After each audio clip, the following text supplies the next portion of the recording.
Welcome guests and welcome staff. I apologize, my voice is a little hoarse. It was a very long weekend filled with a bit of a head cold, so we're just getting over that. I'd also like to advise all in attendance that this meeting is being recorded and or live streamed. Thank you to WeStream. You guys do a great job. Thanks, KJ. The adoption of agenda. Any additional items? Members?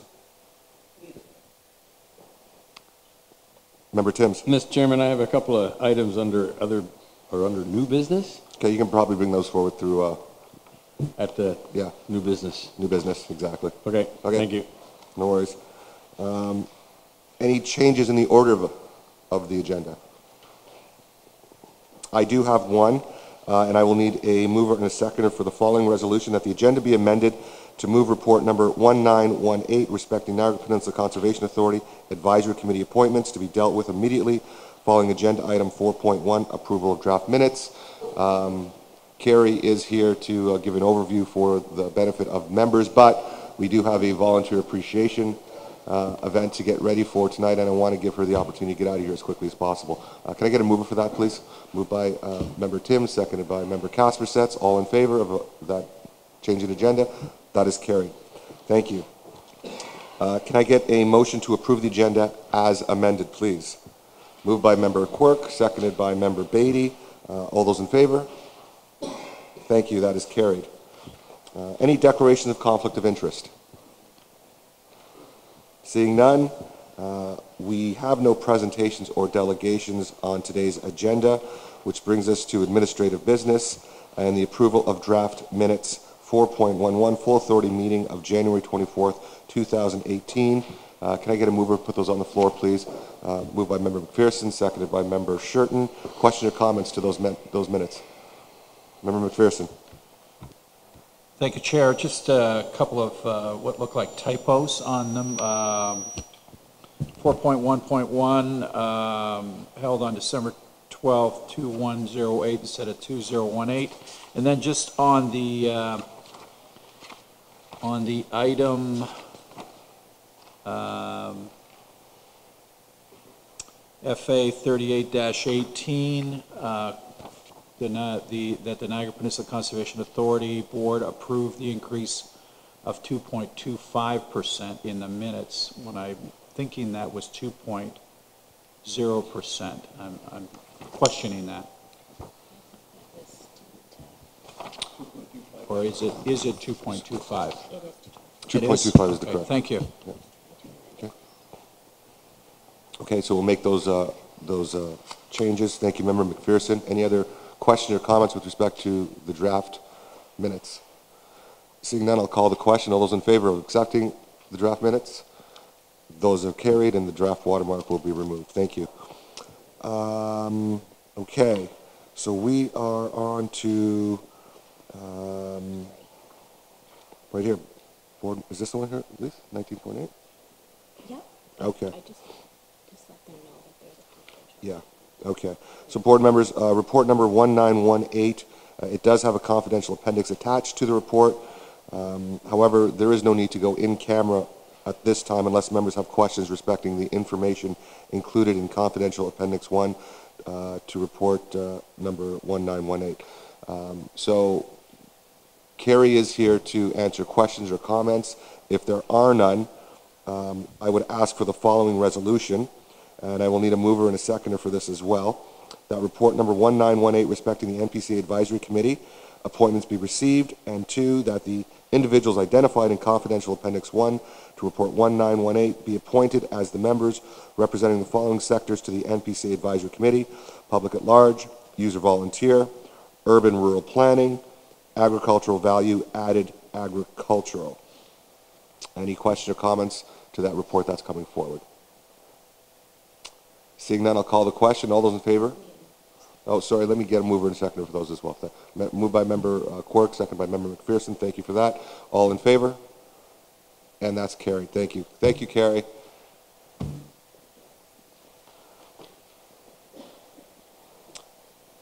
Okay. That leads us to business arising from the minutes. Is there any business arising from the minutes? Seeing none, 4.3 on the agenda, correspondence.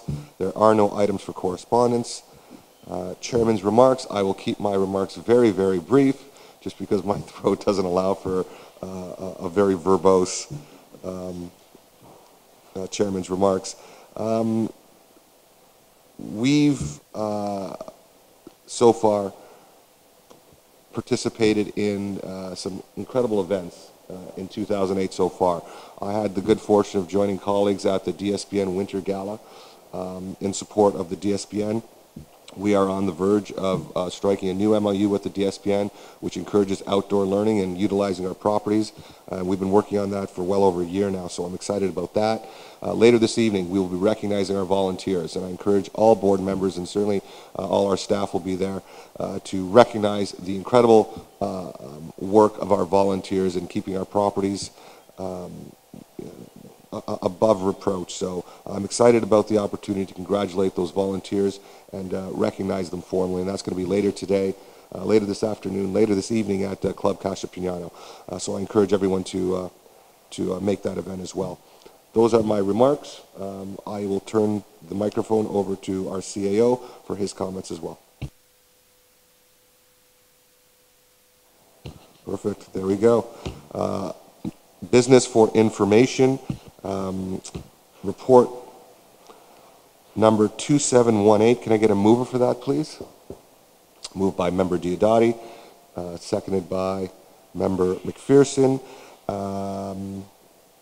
At this time, with that report on the floor, I would like to call Christopher Bunt from Biotactic Incorporated. Call him forward to provide board members with a presentation respecting the Binbrook Fish Study of 2017. Christopher, welcome. Thank you. Thanks for having me here today. So last year, we were commissioned by the NPCA to conduct a study at the Binbrook Reservoir, where we've actually been working since 2005 with the NPCA, to examine the fish community in the lake and to devise an experiment to count the numbers of fish, or to come up with an estimate of the numbers of sport fish in the lake, primarily largemouth bass, smallmouth bass, white and black crappie, northern pike, and walleye. I have an invisible clicker. So what we did was we conducted a mark recapture study, which is a standard technique. It's been used by biologists for about 100 years to estimate the numbers of animals in populations, in wild populations. Thank you. So the mark recapture study was initiated in June, and we used a series of collection techniques, including electrofishing and trapping, to tag as many fish as we could in the lake. These fish were then allowed to mix with the untagged portion of the populations, and then we went back into the lake in September and conducted the second phase of the study, which allowed us to calculate the numbers of sport fish that were available to be caught and that were available to be producing in the lake. Oops.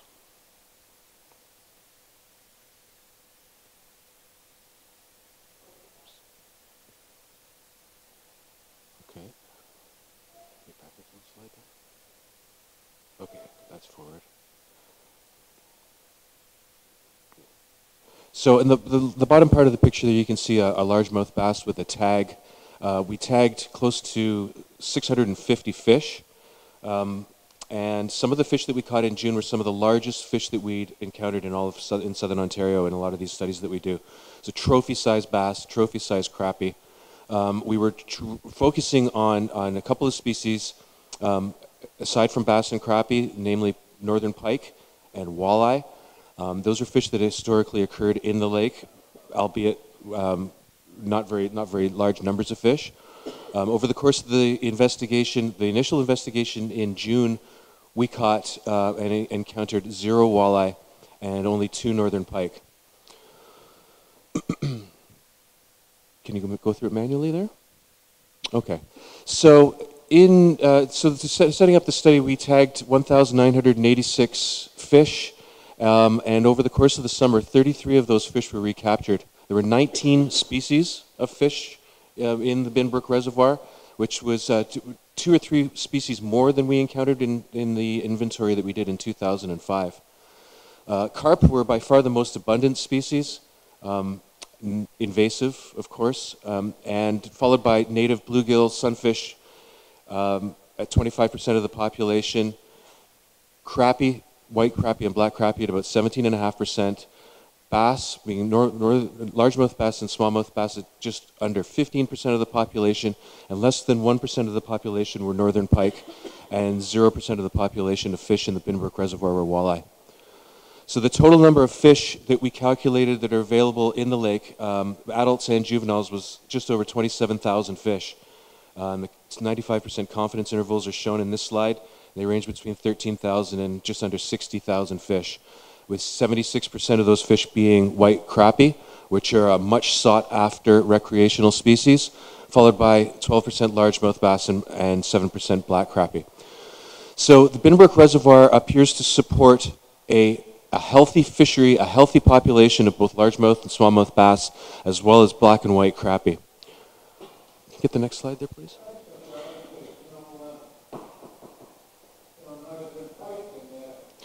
Yeah, well, we caught 3 northern pike over the course of the study. Our population estimate, we managed to tag 2 of them in June. We recaptured 1 of those fish on the other side of the lake in September. So we effectively recaptured 50% of the available population of fish, which tells you that there are very few pike in the Binbrook Reservoir. Certainly in the main section that we were working in, which was downstream from the Ducks Unlimited weir. And you can take a look here in this photograph. This is when we were sampling in September, and you can see the algae that is formed on the surface of the lake. That was a function of it being a warm summer last year, very wet spring, a lot of runoff into the lake, a lot of fertilizer, phosphorus probably, and that microcystis algae closed the Binbrook Reservoir for a couple of weeks before we conducted the second phase of the study, and we were very careful working in and around it. It managed to it dissipated within the first week of the second phase of the study, but it was something that we were looking at along with invasive carp. I mentioned that carp populations were really abundant. They're most of the biomass in the lake consists of carp. And so one of the things that we were looking at and made some recommendations in our report involved exclusion of carp barriers to protect aquatic vegetation and disrupt some of the disturbances caused by the presence of large populations of carp, particularly on spawning sport fish. So we looked at the Ducks Unlimited weir and did a little bit of an analysis of the feasibility of modifying the Ducks Unlimited weir. What we did was we determined that that it actually did function to hold back a lot of the sedimentation that would normally enter a lot of the sediment. This is a total dissolved solids that would normally enter the lake, so it retains a lot of the silt that flows into the lake from the upstream inputs. The habitat upstream from the Ducks Unlimited weir, from a fish perspective, is from what we saw last year, was relatively poor. There is some transfer of fish during high water events across the Ducks Unlimited weir, both upstream and downstream, and there's transfer of fish downstream throughout the year. But we were looking at some potential for improvements in fish passage across that weir for facilitating enhanced populations, both upstream and downstream. During the work that we did, most of the fish that we caught both in June and in September were associated with large woody debris. The large woody debris, of course, functions as fish habitat, decreases temperature by providing shade and controls erosion. It also provides cover for prey fish items, the ratio of which was 1:4, which is an ideal predator-prey relationship, and that's what we found was existing in the Binbrook Reservoir, but adding more woody debris provides more habitat for both predators and prey. There are limited amounts of woody debris in the Binbrook Reservoir, there has been some augmentation with Christmas trees and with some artificial wooden structures, but the most effective habitat for fish in the Binbrook Reservoir was natural large woody debris, natural large trees that had fallen into the lake. So another one of the suggestions that we proposed for moving forward involved tracking some of the fish that are in the lake, particularly some of the larger species, such as bass. And these studies can be used to identify critical habitat in areas that require either restoration or protection. On the right-hand side of this slide, you can see it's a little bit dim, but there's an image of another reservoir that we've worked in Southern Ontario for the last several years. It's Eugenia Lake, just south of Owen Sound. We conducted a 4-year tracking study of bass in that lake. It was funded by the Lake Eugenia Property Owners Association because of some concerns that they had about declining fish populations and impacts of invasive carp on bass in the lake. And what we did was we tracked bass for 4 years, and we identified 3 areas in the lake which were critical, both for overwintering, reproduction, and post-spawning habitat. And those areas now, because they were identified for us by the fish, are now being looked at for habitat restoration work and protection. And those are the types of things that we could look at to be moving forward in the Binbrook Reservoir in terms of managing sport fish species if we want to move forward in that direction. So our study that we did last year was really only a snapshot in time. The last time that there was any real fisheries work done in the Binbrook Reservoir was in 2005. So what we are suggesting is that regular standardized monitoring should take place at Binbrook, similar to what we've been doing at Lake Eugenia, as I showed you in the previous slide, using various sampling techniques such as electrofishing and fyke nets to establish and describe trends and the sort of patterns that we're seeing in terms of enhancement of fish community growth in the Binbrook Reservoir. We were happy to hear that the turnout for the Crappie Derby this month was among the best turnout that there's been for a number of years, and a lot of fish were caught, and that's a sort of a reflection and carries on from the results that we saw last year, that there are a lot of fish in the lake, and that the lake has an awful lot of potential for attracting anglers for recreational fishing. So I'll just leave it at that. Any questions? Yeah, question through you, Chair. What is the policy for recreational fishing in that lake? Is it catch and release? What is the policy? There are no real special policies, official policies, although because of some of the historical events that have happened in the lake, with water quality issues, PFAS contamination from the Hamilton Airport, fish are considered to be safe. If you look at the Ontario standards for consuming sport fish, the contaminant analysis that's been done in that lake indicates that the fish are safe to eat, but there's not a lot of encouragement for people to be harvesting fish from the lake, and as a matter of fact, we're more encouraging people to practice catch and release. But there are no official policies. I like that. There's no official policy. I don't know if anybody else picked up on that. Anyway, too early in the morning. Fish? Yeah. Okay. Would you consider? It's okay. Would you consider that? I know you got that just now. Oh, that's good. Usually he gets it on the way home, but that's good. You think that's good. Is there? Okay, I'm about to give you the hook. Wow. Okay. Go ahead. I even got a clap. From See, there you go. The other question, sorry, I'm losing my train here, Chair. Would you consider this to be a healthy fish population or not? In terms of largemouth and smallmouth bass and white crappie, I consider the populations in the Binbrook Reservoir to be exceptional. Certainly with respect to the quality of the fish that are in there. As a sport angler myself, not just a fish biologist, The fish in that lake were amazing. Probably one of the best kept secrets in Southern Ontario from an angler's perspective, I would suggest. Good comments. Yeah, not anymore. Thank you for those comments, Chris. Any other questions or comments from board members? No?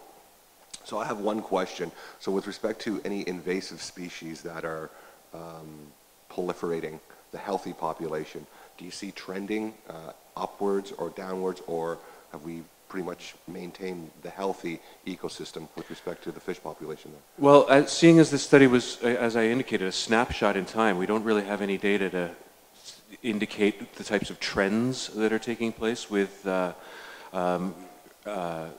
population sizes and which fish are dominant. We know that in 2017, the majority of biomass in the Binbrook Reservoir was invasive carp, and that biomass, or that protein, that fish, that energy, would be funneled into different species if carp weren't there. So there would be more desirable species if there were fewer invasive species in the lake.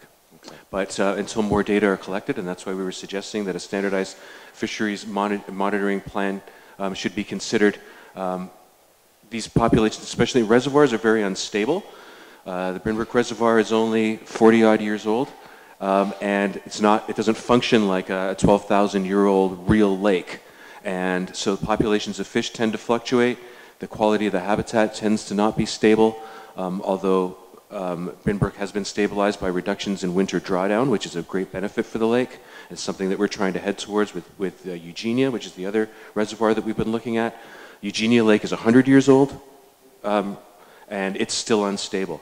But we've got a 4-year data set at Eugenia Lake, and the value of that data set, because we are able to examine some of the trends and some of the patterns in invasive species populations versus native species populations, the direction that we're going is much clearer when you've got much more data rather than just 1 year of data. But for now, to answer your question, the majority of the biomass in the lake is non-native carp. Okay. Thank you. Any other members? No? Okay, so the report is on the floor. It was duly moved and seconded. Does that include the presentation as well, Lisa? Okay, so the presentation and report are on the floor. I'll call the question. All those in favor of receiving both? Opposed? And that's carried. Thanks. Thank you, Christopher, for your work. Thank you. Okay, the next item on the agenda is Watershed Floodplain Committee Clarification, report number 20-18. I'm going to need a mover and a seconder that report number 20-18 respecting the Watershed Floodplain Committee Clarification be received for information. Duly moved by Member Dart, seconded by Member Kaspersets. Questions or comments? Member Timms. I guess a couple of minutes of staff time on where we stand with this project. Okay. Might be helpful. Yep. Who do we have in, Mr. Miller? Why don't you come on up, see if you can answer Member Tim's questions. Welcome, Steve. Thank you. Good morning. Are you looking just for a bit of an update, Bruce? Thank you. Yes, just an update on the status of the project. Okay. Thank you. Through you, Mr. Chair, you'll recall that the board directed that the results of the Welland River floodplain mapping update not be released until the living landscape document is finalized. So that being said, the consultants, WSP, have just sent in the draft hydraulic report, the section that determines how water flows across the landscape. The Conservation Authority has already received and approved the draft hydrology portion of the report, which indicates what rain stations were looked at, how much rain is determined to fall on the landscape during that 100-year storm event. So the second part is now taking that information, that amount of rainfall that falls on the landscape, and running it through the river and determining how far it backs up. So the Conservation Authority has just received that. We're working through that report right now and hoping to provide comment within the next couple of weeks back to the consultant. Hopefully once we get that finalized, the next part that rolls off after that would be to actually put lines on a map. Okay, thank you. Mr. Chairman, while we have Steve up front, maybe I can bring up one of the other business items I was going to raise, and that was the question I had about seeing in the paper that the city of St. Catharines was doing a floodplain mapping of Richardson's Creek. And I have asked Steve about how the two work together. I understand the last time the Conservation Authority has floodplain mapping from 2004 on record. And the question in my mind was, why was the city doing their own? And, members from all the municipalities might be, I think, interested in Steve's explanation of why the city is doing it. Because they had a flash flood kind of situation in 2014, I think, which prompted them to look at their drainage within the Richardson Creek. So if Steve could give us a little bit of perspective of why the city's doing a floodplain mapping and not the NPCA. I'll allow it. It doesn't really have anything to do with the floodplain report before us, but I think it's a great opportunity to get it on the record as far as get an explanation, because I know you did raise that point last week when you brought it to my attention as well. Steve, go ahead. Great, thank you. Through you, Mr. Chair.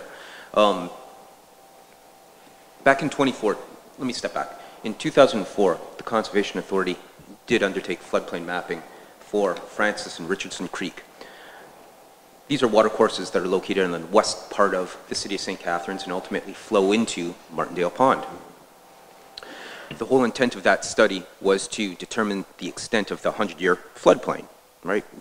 Trying to keep folks safe and development directed away from those flood-prone areas.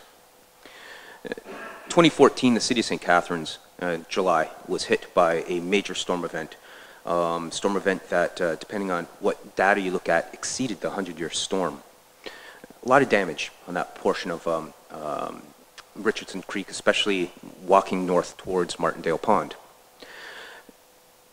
The city of St. Catharines decided to take advantage of the monies available in the National Damage Mitigation Program. So this is a program the federal government put out. Municipalities, conservation authorities can have access to these funds in order to undertake project studies to try and help understand where these hazardous prone areas are. This is the same program that the Conservation Authority was successful in obtaining 50% funding for the floodplain mapping update that we're currently undertaking in the towns of Grimsby and Lincoln. And we were successful in obtaining funds to do a floodplain mapping update. Watercourses, Walker and Beamer Creek on the east portion of the city of St. Catharines. So the Conservation Authority is interested in understanding the extent of the 100-year floodplain. The city of St. Catharines, their goal is a little bit different. They want to not only update the location of the 100-year floodplain with more recent, better mapping, a longer climate data set, but they want to understand where the, what infrastructure is potentially undersized, what infrastructure potentially has caused that flood event to be aggravated, and they're looking for the consultant to recommend mitigation measures to whether that's improved ditching, municipal drains, increased culvert sizes, erosion, where are the erosion prone areas, what can be done to mitigate erosion in Francis and Richardson Creek. So the city's study is more of a functional, where do the problems exist in the infrastructure, what can be done, where is the erosion problems in the watercourses, what can be done, that goes beyond the Conservation Authority's interest in just identifying the limits of the 100-year floodplain.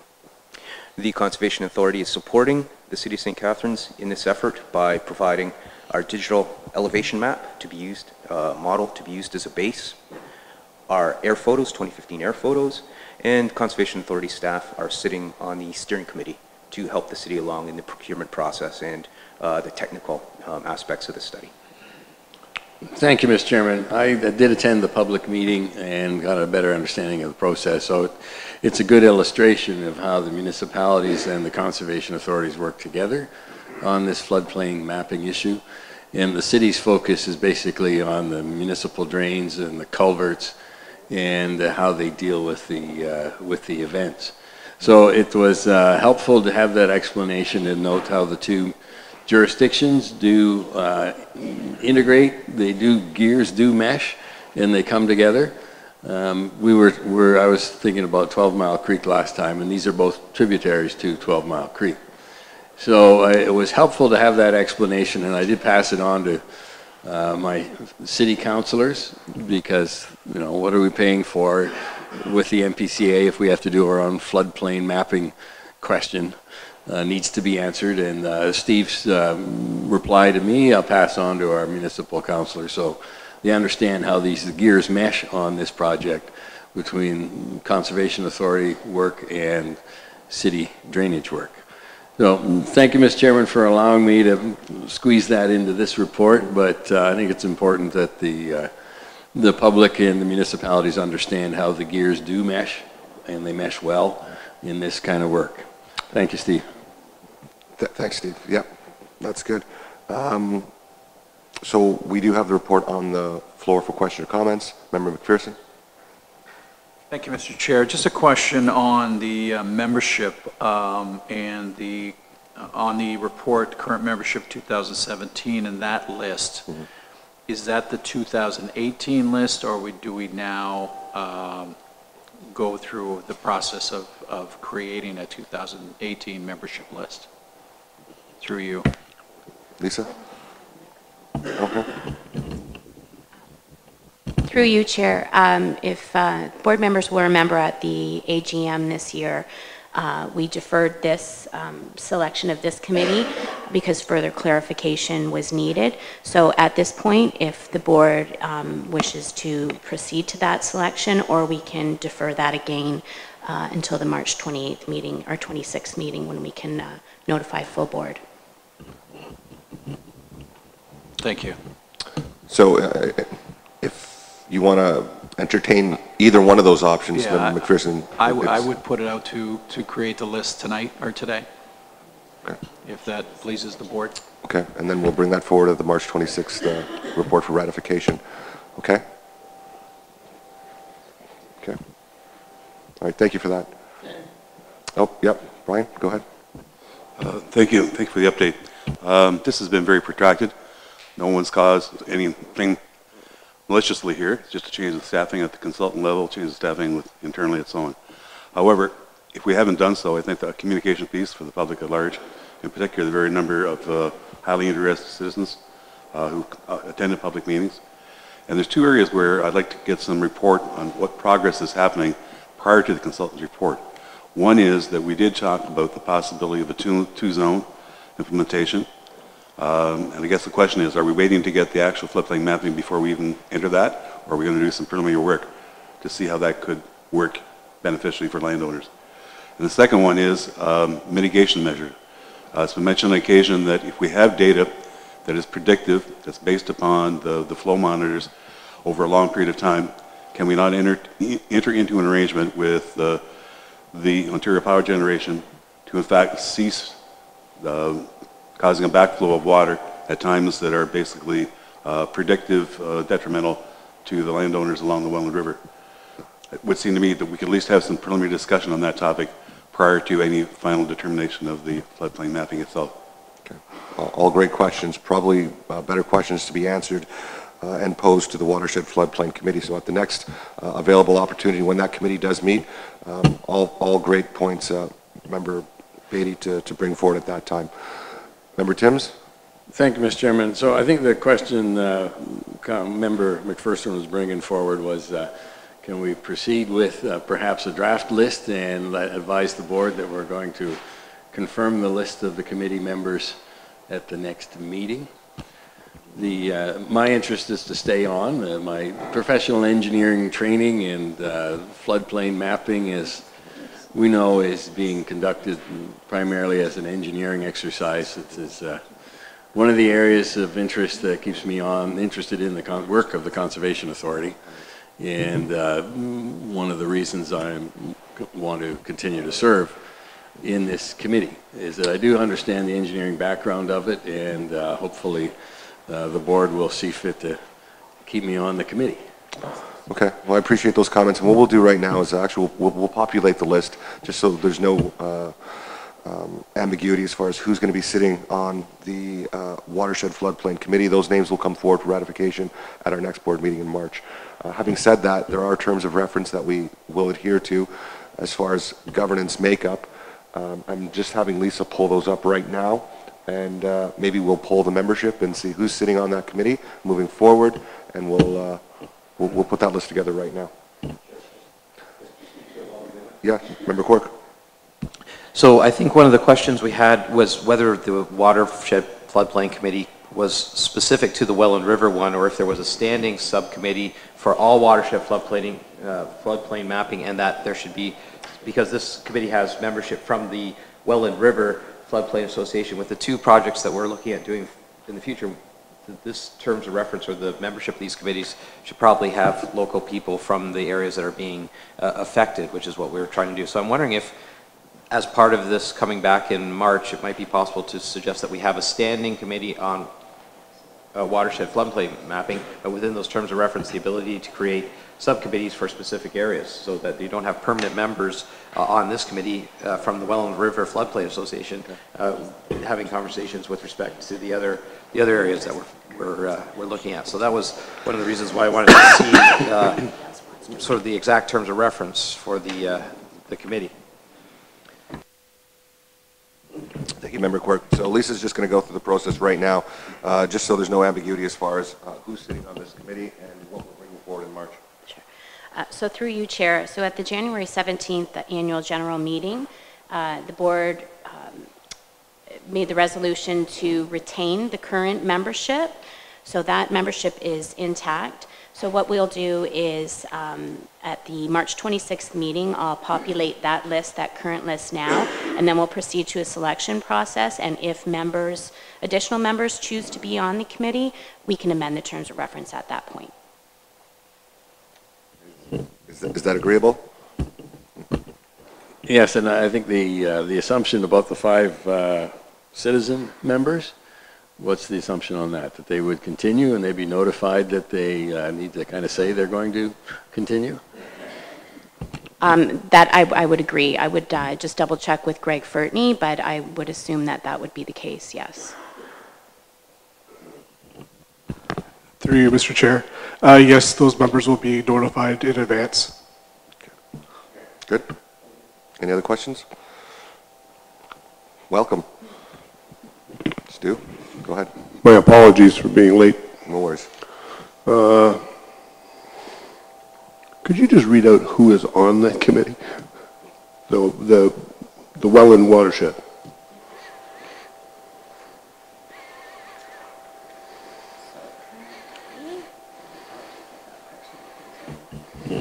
So currently we have board member Jeffs, Joyner, Sharp, also Campion, I apologize, Diodati, Timms, Mark Brickle, and Greg Fertney, and then 2 non-voting members, which Greg would have to speak to.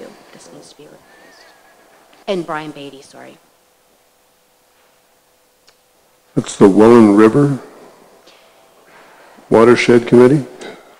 Because I'm on the watershed, the Welland River Watershed Committee.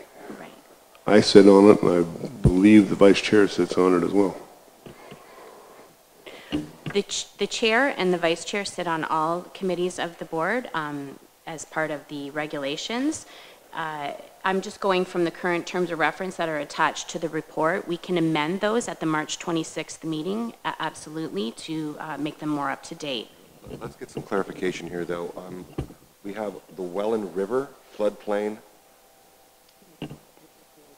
and then we have the Watershed Floodplain Committee. Are we talking about two? It's the same thing? Just, okay, so maybe some fidelity as far as, using the same terminology over and over again, so there's no misunderstanding as far as what committees we're talking about here. Maybe just going forward. Thanks, Greg. Mr. Chairman, my concern is that I've been on that committee since the beginning. Mm-hmm. Did I just lose my seat? No, you did not. Thank you. So we will bring the amended terms of reference, and we will bring the the selection list forward, and we will populate that board and have it ratified at the March meeting. I don't think there's anything pressing that we have to do it right now. That committee doesn't meet. I don't even know when's the next time the committee meets. So, Greg, do you know when the committee is scheduled to meet again? Do you know when the committee is scheduled to meet again? Through you, Mr. Chair. The committee is not officially scheduled yet to meet. Okay.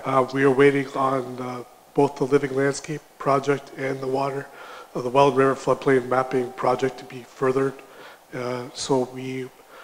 I would hope in March, but that is just a hope at this present time. Okay, so it's not time sensitive, and we'll bring that information forward with respect to board membership in March. So thank you for that. Seeing no other question or comments to that issue, I will call the question. All those in favor? Opposed? And that's carried. Thank you. The next report on the agenda is report number 18-18. I'm going to have Misty come forward for the benefit of the board members, just in case there is question or comments with respect to this one. I'm going to put it on the floor as well. So I need a mover that report number 1818 respecting the employee feedback survey be received for information. Moved by member Shurton, seconded by member Beatty. That's on the floor for question or comments, as well as Misty. Any members have any question or comments? Member Beatty. Extremely positive report, and it's interesting what a survey change makes. Can you comment on that? Because there was a third-party survey done that said exactly the opposite not too long ago. Help us to understand the credibility of both surveys, like that one and this one. Yeah. Sorry, just to clarify the difference, the reason for the difference between the two surveys? Is that what you're asking for?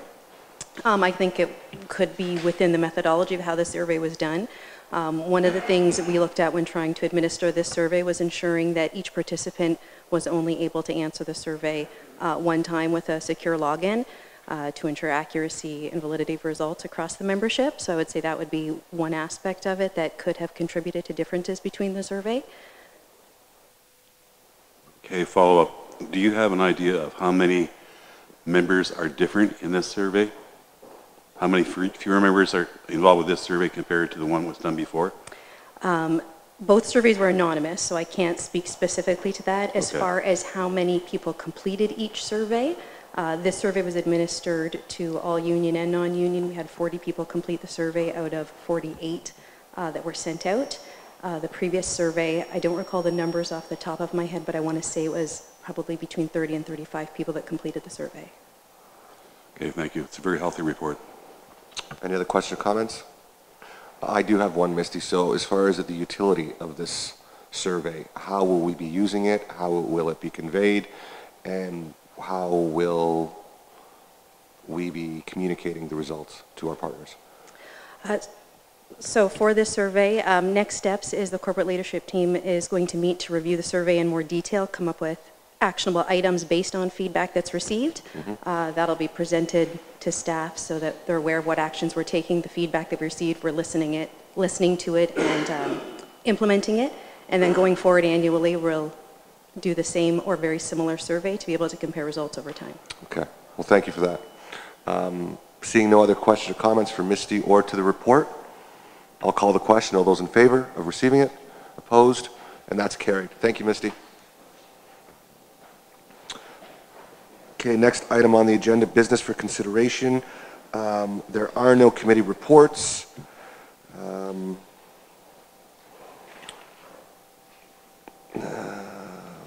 Okay, so we have report number 01-18. And I'm going to put this resolution on the floor, and then I'll ask the membership if there's any question or comments with respect to it. So I will need a mover for that updated report number 01-18 respecting the Mining and Lands Commission decision, City of Hamilton apportionment appeal of the 2015 NPCA levy be received, and that the NPCA reserves identified in Appendix 2 of updated report number 0118 be returned to the taxpayers of the watershed via the NPCA municipal partners pending any final legal decision or process. As you know, that was put to the committee last January. Member Dart moved a referral for 30 days. That's why it is returned to this board right now. So I need a mover and a seconder for that. Moved by Member Beatty, seconded by Member Shurton. That report is on the floor for question or comments. I'll go around the table. Member Timms. Thank you, Mr. Chairman. I understand the circumstances and the general intention here, but as I recall, and as Chair presenting budgets over the last number of years, as I understand, the region approved the Conservation Authority's budget without any condition about returning the money. There were a number of members of council that thought that felt that should be the policy, but the majority of regional council, by majority vote every time, passed the NPCA's budget, and I think I stand to be corrected, but I don't think any of those motions had any condition about returning the money. There was an explanation and there was a expression of possibilities. But my concern is that we met the guidelines offered, requested from the region, and that the Conservation Authority has plenty of work to do, good work to do, on our properties and within our jurisdiction that I think we need to carry on with. So if we offer this back to the region, I'd like to see that we offer a choice. We put this money to work, speaking to the Niagara specific, we put this money to work on conservation projects within the various jurisdictions, or you can have the money back and put it into the big black pot of regional expenses or regional costs. They have far more sitting in reserve to cover their contingencies than we do. I would like to see that at the very least we retain, well, first we offer the region the option. Put the money to work on conservation projects and leave it with the Conservation Authority to do. Mm-hmm. Or take the money back and use it to mitigate police or roads or sewer project, whatever. And that it's the council's decision, because the council has consciously decided, with some minority voices, that the Conservation Authority should get the budget they requested because they met guidelines every time. And the minimum, as I see in the appendix to this report, there's $265,000 worth of deferred capital projects that we could, at the very least, retain that much out of the 1.2 million from Niagara, retain the 265 and do those projects. Because my commitment to the efforts and the need for the Conservation Authority to do the good work we do has not wavered over the entire time that we've presented budgets to the region. Only in the last motion, the last budget year, did regional council accept the notion that there was a levy they really had no decision over. All the periods up to then, I think you go back and check the motions. It was that we approve, the regional council approved, and nowhere is there a condition that the money comes back to the region, even though several councillors thought that what should happen. So I don't support this motion of giving it back to them, because I think the money, it's precious little in the overall regional budget, and it needs to be committed to Conservation Authority work. So, Mr. Chairman, I'm opposed to the motion, and perhaps add an addition, an amendment that we retain $265,000 worth of the Niagara portion for the deferred capital works identified in Appendix 1. Okay, so I'm ruling on your amendment right now. The amendment is counter to the motion. So my advice to you, Member Timms, is this gets voted down, then by all means you're free to put a new motion with respect to the disposition of those funds on the floor. But to add that amendment to this motion, it fundamentally changes it. So I'm going to rule that amendment out of order.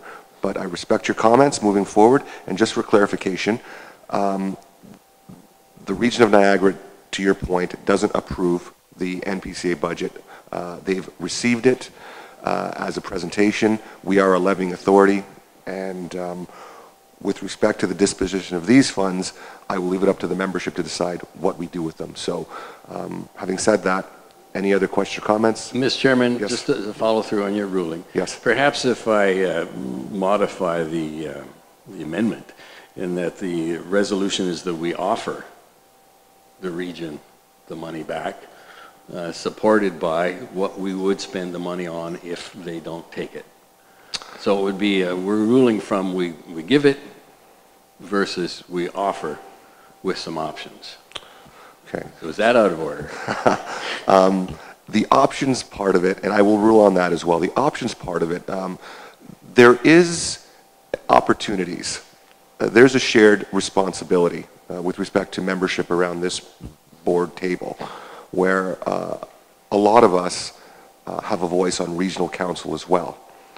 At that particular time, if this motion does pass and these funds are returned to the taxpayers of Hamilton, Niagara, and Haldimand, I would suggest that's the time to advocate for NPCA programming, to have any portion that's returned to Niagara taxpayers provide options to regional council in order to, I guess, fulfill what your requirements and your wishes would be, Member Timms. So at this particular time, as we are not the disposing body of these funds, if they are returned, I would suggest, putting caveats to how the money is spent is probably inappropriate at this particular time. But I do respect your opinion. If this motion does fail, then by all means, I will entertain a new motion with respect to the disposition of those funds. So, Mr. Chairman, if you'll indulge me a bit, the process would be, if this passes, the money goes to the region. Regional council does not discuss. This won't show up on the regional agenda. It'll be, the money will go back to the region will accept it in the finance department, and there will be nothing, no option for the region to consider or discuss. So that's my suggestion, that we offer it back to the region, at least puts it on the regional table for discussion. And I know that the concern at the region is very sincere and earnest about the work the conservation should do. And I know I hear it at my city council all the time, what we should be doing. And here's an opportunity to give them an opportunity to kind of put their concerns into play and say we can take the money back, or we can tell the Conservation Authority, no, you carry on with some of the work we think you should be doing with that offer. But at this point, there's no mechanism for this to show up even on the regional agenda. We get a refund from somebody, it doesn't show up. So that's the offer. The idea of the offer means the region has to at least consider, put their money where their mouth is when it comes to what the Conservation Authority should be doing. Again, I understand exactly what you're saying, Member Timms, but we do have a mechanism in place. As we are a levying body, any programming or any initiatives that the NPCA does undertake can go forward in our budget requirements. And to your point, the region really doesn't have a say in any of that, those particular, that particular thing. So I'm going to hold your question and comments in advance right now. I'm going to listen to the rest of the board, and we're going to put that motion to a vote. Member Quirk.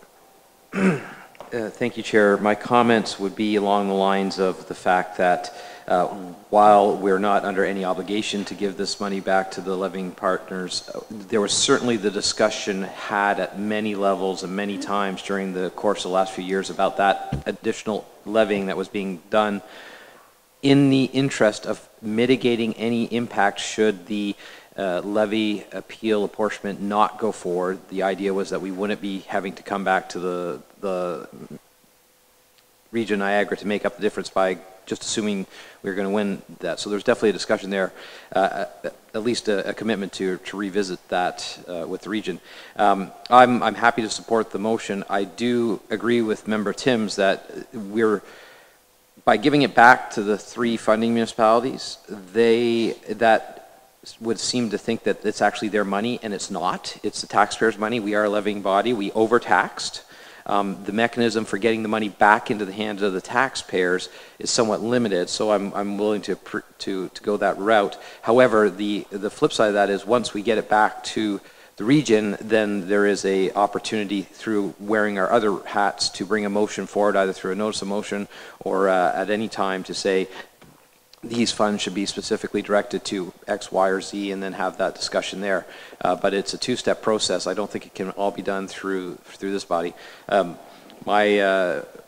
My feeling is I know when we put stuff at the region into a taxpayer protection reserve, it never seems to protect the taxpayers, and we always throw money into it, but it's I have yet to figure out how we get money out of the taxpayer protection reserve. So I have that concern, and I share that concern with Member Timms. I just don't know another mechanism to get the money back into the hands of the individual taxpayers.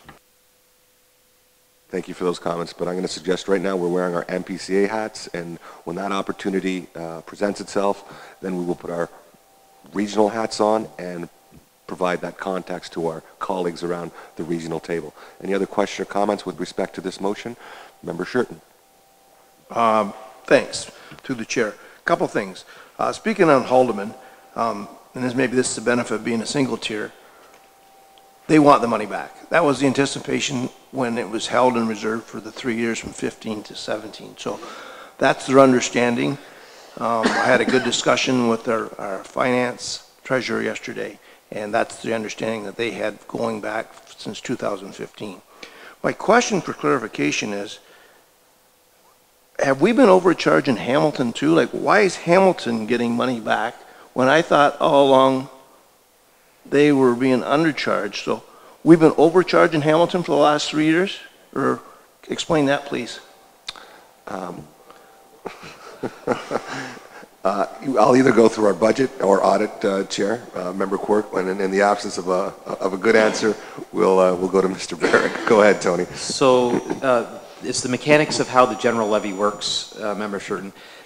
There was money put aside as if we were going to levy Niagara for the full amount, as if there was no change, but one of the realities of the apportionment is that goes on the general levy, and then that's spread out against all 3 municipalities on the general levy. So keeping in mind that this, again, was in place, if Hamilton had won, this money would have had to go back to Hamilton because they would have been overcharged on their levy. So they were being overcharged based on that higher level of assessment. So that's why there's some money to go back for it. So it's just a mechanism of the apportionment of the general levy. And so the extra money that's in our budget, regardless of who pays for it, would have covered the amount that we would have had to go back to Niagara for. So that's the reason why there is money in that pot that goes back to all 3 funding partners. And thanks for that explanation, because it was a little unclear to me when I read it too, so thank you. Okay, any other question or comments? Member Beatty. Call for a recorded vote. Recorded vote has been asked for. With no other question or concerns, I will call the question. Lisa, if you can do the roll call, please.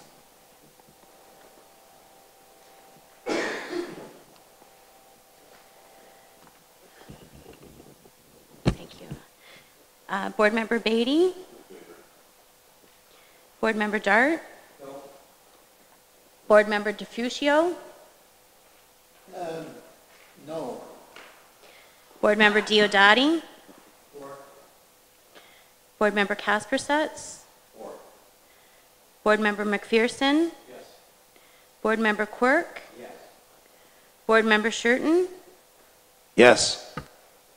Board Member Timms? No. And Chair Annunziata? Yes.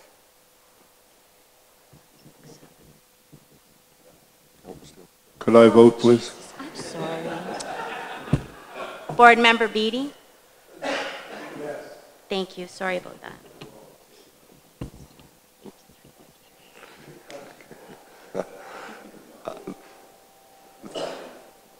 That carries. Member McPherson?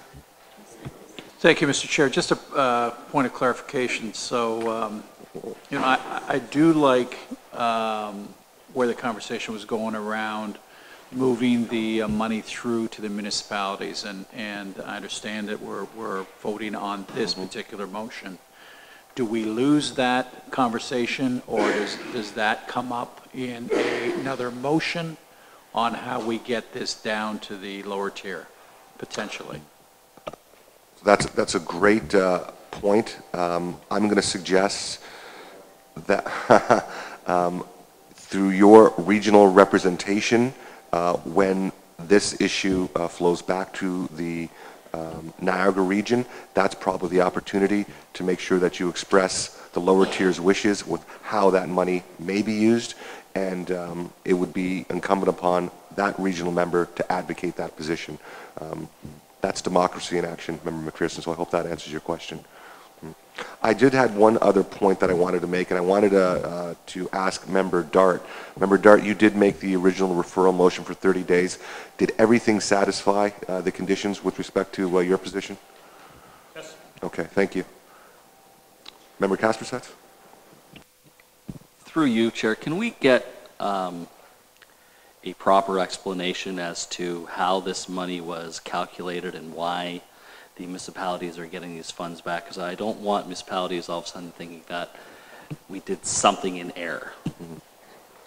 Okay. As far as for the benefit of this board, as far as a communication strategy? Communication strategy. Okay, so our comms team is in attendance this morning. Hopefully they take that those comments from Member Kasperseth, Vice Chair Kasperseth, and we make sure... We get something before we leave today. Yeah, okay. All right. Member Shurton? Yeah, through the chair. Now that the vote's been recorded and the outcome is in favor, just so I can report back to Haldeman, we have council again Monday, when is there an anticipation time for this dollars, or are they have options that maybe they can delay a payment next time, or maybe you can explain to me through an email before Friday? Yes. And then I can update council Monday. That would be greatly appreciated. So with respect, and that's a great point that you raised, Member Shurton, we will make sure that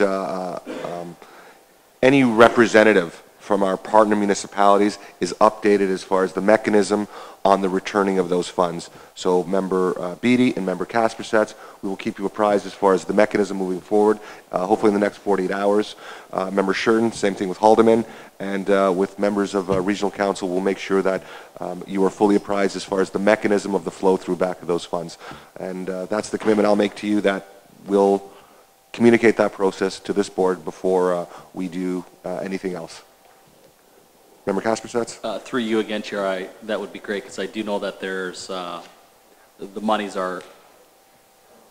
could be allocated to some social programs that the City of Hamilton has a small deficit on, so the sooner the better. Okay. Thanks.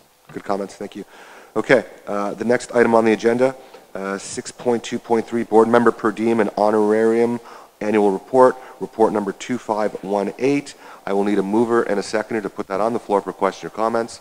Moved by Member Kasperseth, seconded by Member Beatty.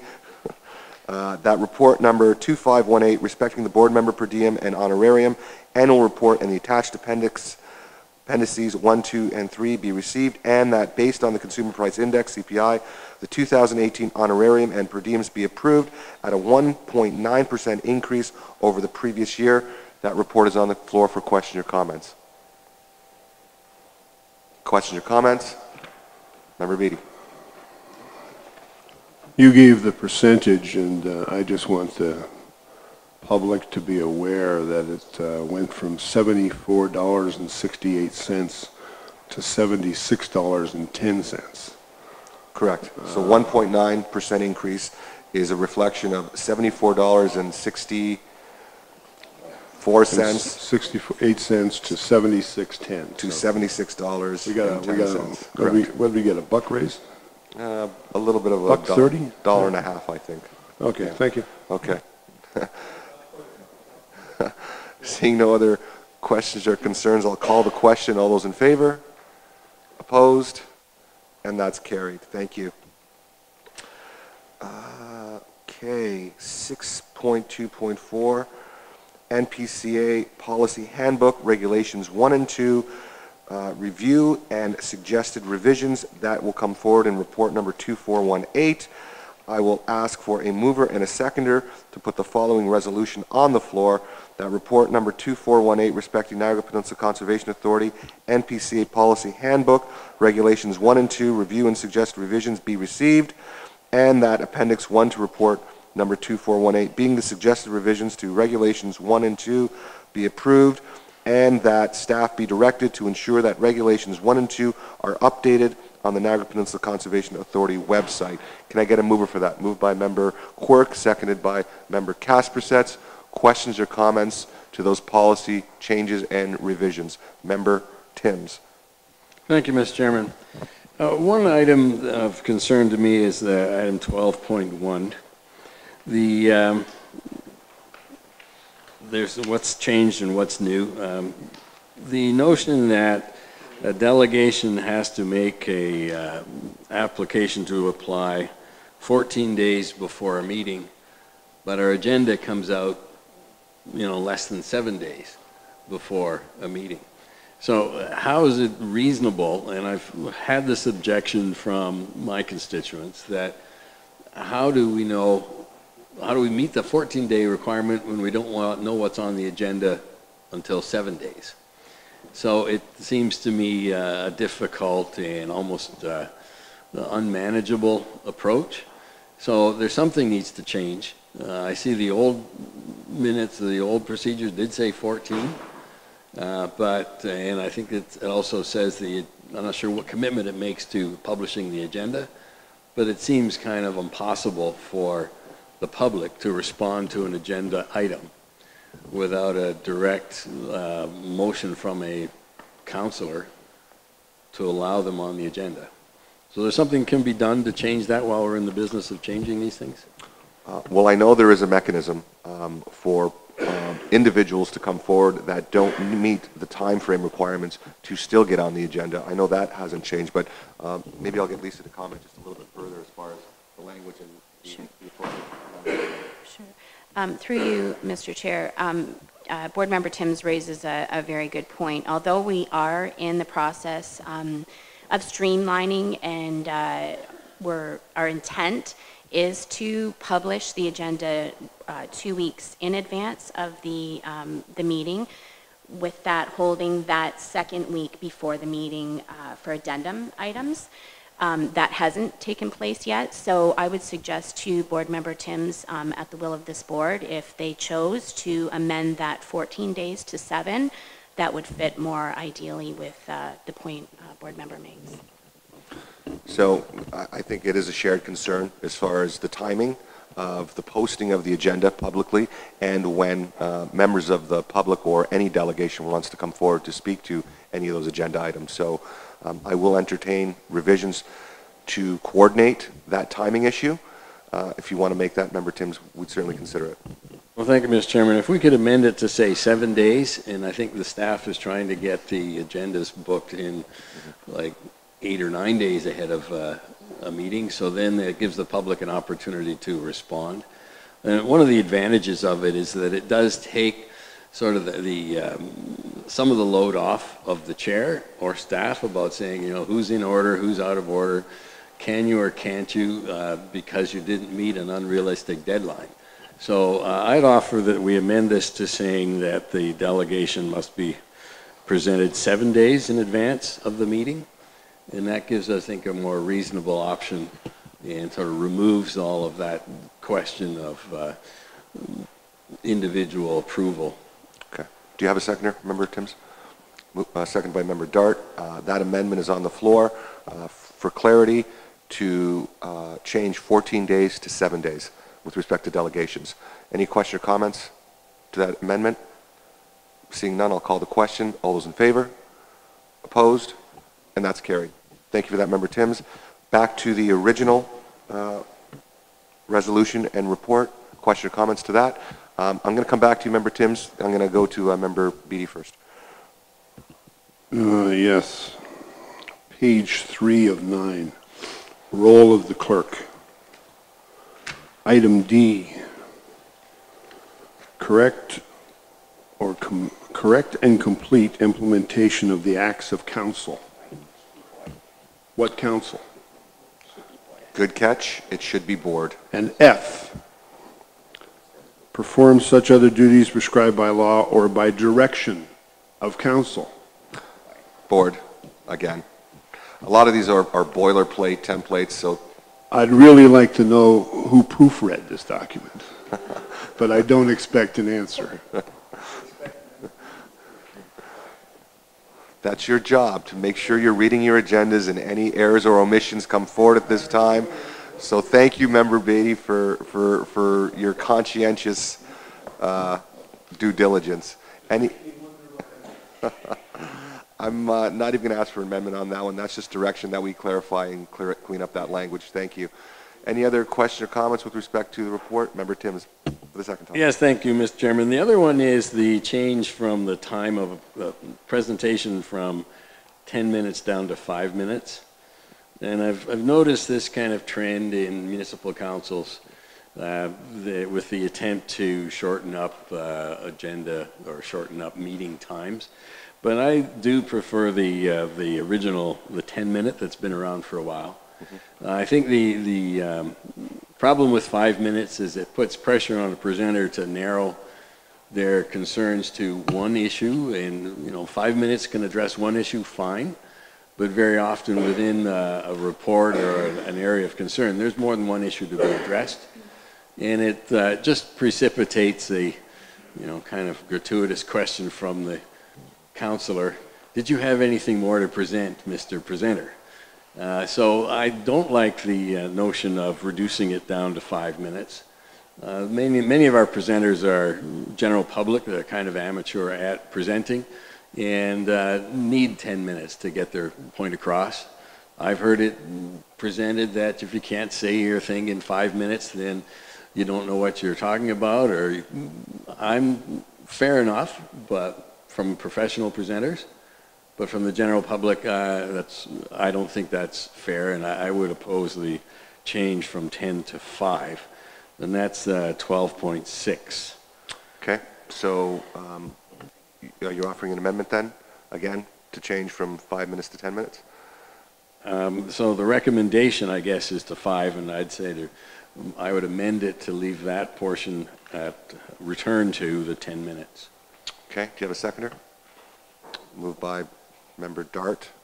Questions or comments to the proposed amendment? Okay, so just some comments, just understanding that I think it was meant more for meeting management, and in my years, I have never heard of a board or a council denying a presenter extra time to finish their thoughts or finish their things. So at this point, it may be moot, but if someone needs more time, as the chair, I would have no problem extending that courtesy. I'm sure the majority of the membership feels the exact same way. But having said that, if you would just like to put that fail-safe in place and have it 10 minutes, that's the amendment on the floor right now. I'll call the question. All those in favor? Opposed? Oh, I'm sorry, Member Shirton, I apologize. Go ahead. Well, I like where Member Timms was going, but your idea that you're going to allow more them if they need more than the 5 minutes. To me, if they come here knowing that they have 5 minutes, they're going to be shortening it up to be ready. If they need more, then we can allow it. If we give them 10 here, next thing you know, it's going to be 15 minutes. So I'd rather have it the 5 minutes, and if they need more time, we allow it. So that's why I wanted to speak before. All right, Member Diodati. I'd echo those comments. I'm the same way when I chair a meeting. I have no problem giving more. I think it's at the discretion of the chair, because if you can't wrap it up in a few minutes, you're not organized, and when people come to speak to a public meeting, they come with their bullets, their points, and they should be respectful, because some events, I've had 25 speakers, and at 10 minutes, do the math. It's not manageable. So 5 minutes is a lot of time, and it's at the discretion of the chair. You can tell when they're repeating themselves or they're not organized. I had it last night at our council. We give 5 minutes, and I had one, I gave her 11. I gave her extra time because she had some thoughtful comments. She was having a hard time verbalizing, and I left it like that. But if we gave everybody 10 minutes, we would have been another hour. I think that's not respectful of everybody's time by giving much. I'd rather leave it to the discretion of the chair, so I'll vote against that amendment. Okay, well, thank you for that, and I apologize for not allowing everyone to speak before I called the vote, but how ironic. How ironic. I'm going to let Lisa have a few comments as well. But again, you don't put a time limit on democracy. I understand that. But again, I've never, in the history of being a regional councillor, denied anyone extra time. So. Through you, Chair, to the point on the floor, that's exactly the reasoning behind the 5 minutes. In the report, it says we're trying to maintain a little bit of consistency with the area municipalities. A lot of municipalities are moving in this direction. We're trying to just be more consistent, and to the point, the process is in place for agenda meeting management. The board, as well as the chair, always has the right to extend or limit that 5 minute even further. Thank you for that. Member Beatty. Just to follow up on that, we are not a municipality. We are not a municipality. We are a CA, and we should be a little softer when it comes to the public. Thank you. Appreciate those comments, but again, this board has that authority and that power to manage its meetings effectively. I understand everyone's time here is important. We do have mayors, we have regional councillors, and we have members of the public that value their time. So having said that, I will call the question on the amendment. All those in favor? All those opposed? And that's carried. Thank you for that. Now back to the original motion on the floor. Any other question or comments to the original motion as amended? Seeing none, I'll call the question. All those in favor? Opposed? And that's carried. Thank you. The next item on the agenda, Annual Policy Resolutions 2018, Report number 22-18. I will read the resolution. I will need a mover and a seconder. That report number 2218 respecting the annual policy resolutions 2018 be received, and that the health and safety policy statement and workplace violence and harassment prevention policy attached to report number 2218 as Appendix 1 and Appendix 2 be approved as per Section 25(2)J of the Occupational Health and Safety Act. Can I get a mover for that, please? Moved by Member Quirk, seconded by Member McPherson. Question or comments to that report on the floor? Seeing none, I'll call the question. All those in favor of receiving it? Opposed? And that's carried. Thank you. The next item on the agenda, Freedom of Information, FOI, Annual Statistics Report and Designation, Report number 21-18. At this time, I'm going to ask Mr. Rales to come forward in the event that there is any question or comments with respect to that report. I'm going to read the report. I'm going to put it on the floor as well as Mr. Rales. And if any members of council have those questions or comments, they can direct it to him. Moved by Member Shurton, seconded by Member Dart. That report number 2118 respecting the Freedom of Information Annual Statistics Reporting and Designation be received for information, and that myself, Niagara Peninsula Conservation Authority Board Chair, be designated as head of the NPCA for the purposes of the Municipal Freedom of Information and Protection of Privacy Act, and that the NPCA Chair designate in writing an individual to act as head for the purposes of the Municipal Freedom of Information and Protection and Privacy Act. That report is on the floor for questions or comments. Member Shurton. Through the chair, and my first question is, I guess certain topics we might get more FOI requests, and my other question is, do they come from all parts, or is one area, i.e. territory, have more concerns and questions from where these FOIs come from? Okay. I.e., is there one board member's area that seems to have more requests? Mr. Rales, and just for the benefit of the board, as part of the resolution to designate a head, last year, as chair, I designated the head Michael Rales. That's why he's here answering questions. Michael, go ahead. Sure. Through you, Mr. Chair. Thank you for the question. Generally, we only get about 3 or 4 requests that are pertaining to a property or someone, a planning application or something around those areas. So those are common for conservation authorities. So we had about 3 or 4 again last year. In 2017, there was probably 4 or 5 requests for board member expenses, plenty surrounding Cornerstone sponsorship management with the foundation, as well some staff member expenses as well were requested. So generally, there's a lot of repeat ones, and you'll notice that there are 22 that are currently denied that are under there. That's under section 15B, which is information soon to be published. So we're undergoing making all of those records public at this time, and should be done that in the near future. Member Shern? It's fine. Thank you for that explanation. Member Timms? Thank you, Mr. Chairman. A couple of questions on the report. I noticed the one that says dollar amount collected for fees in 2017 is $136.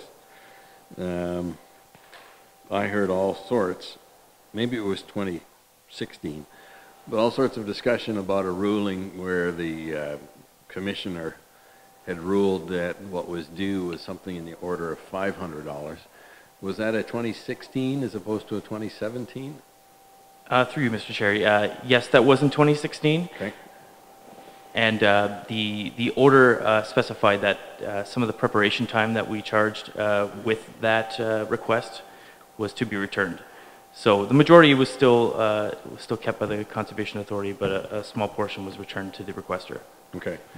Mr. Chairman, there's I've been, and I think probably everybody got the email from one of my constituents pointing out that the commissioner has ruled 3 of our charges out of order, or 3 of his appeals have been supported by the commissioner. I don't see that subject covered in this report, and perhaps it's an in-camera thing. I don't know. But my concern is that this particular member of the public has been making a number of requests. He's received positive rulings from the commissioner 3 times. I don't know whether that's 3 out of 10 or 3 out of 50.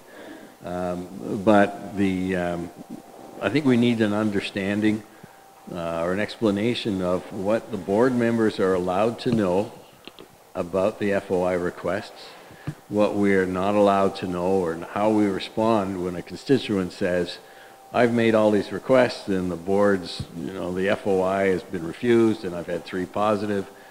The limitation of what a board member can say or share with a constituent who's filing FOIs, I think needs to be clarified, and perhaps through you, Mr. Chairman, that distinction about, unless the member wants to tell me, the constituent wants to tell me what his FOIs were, I, as a board member, I think, have no business in finding any more information than that.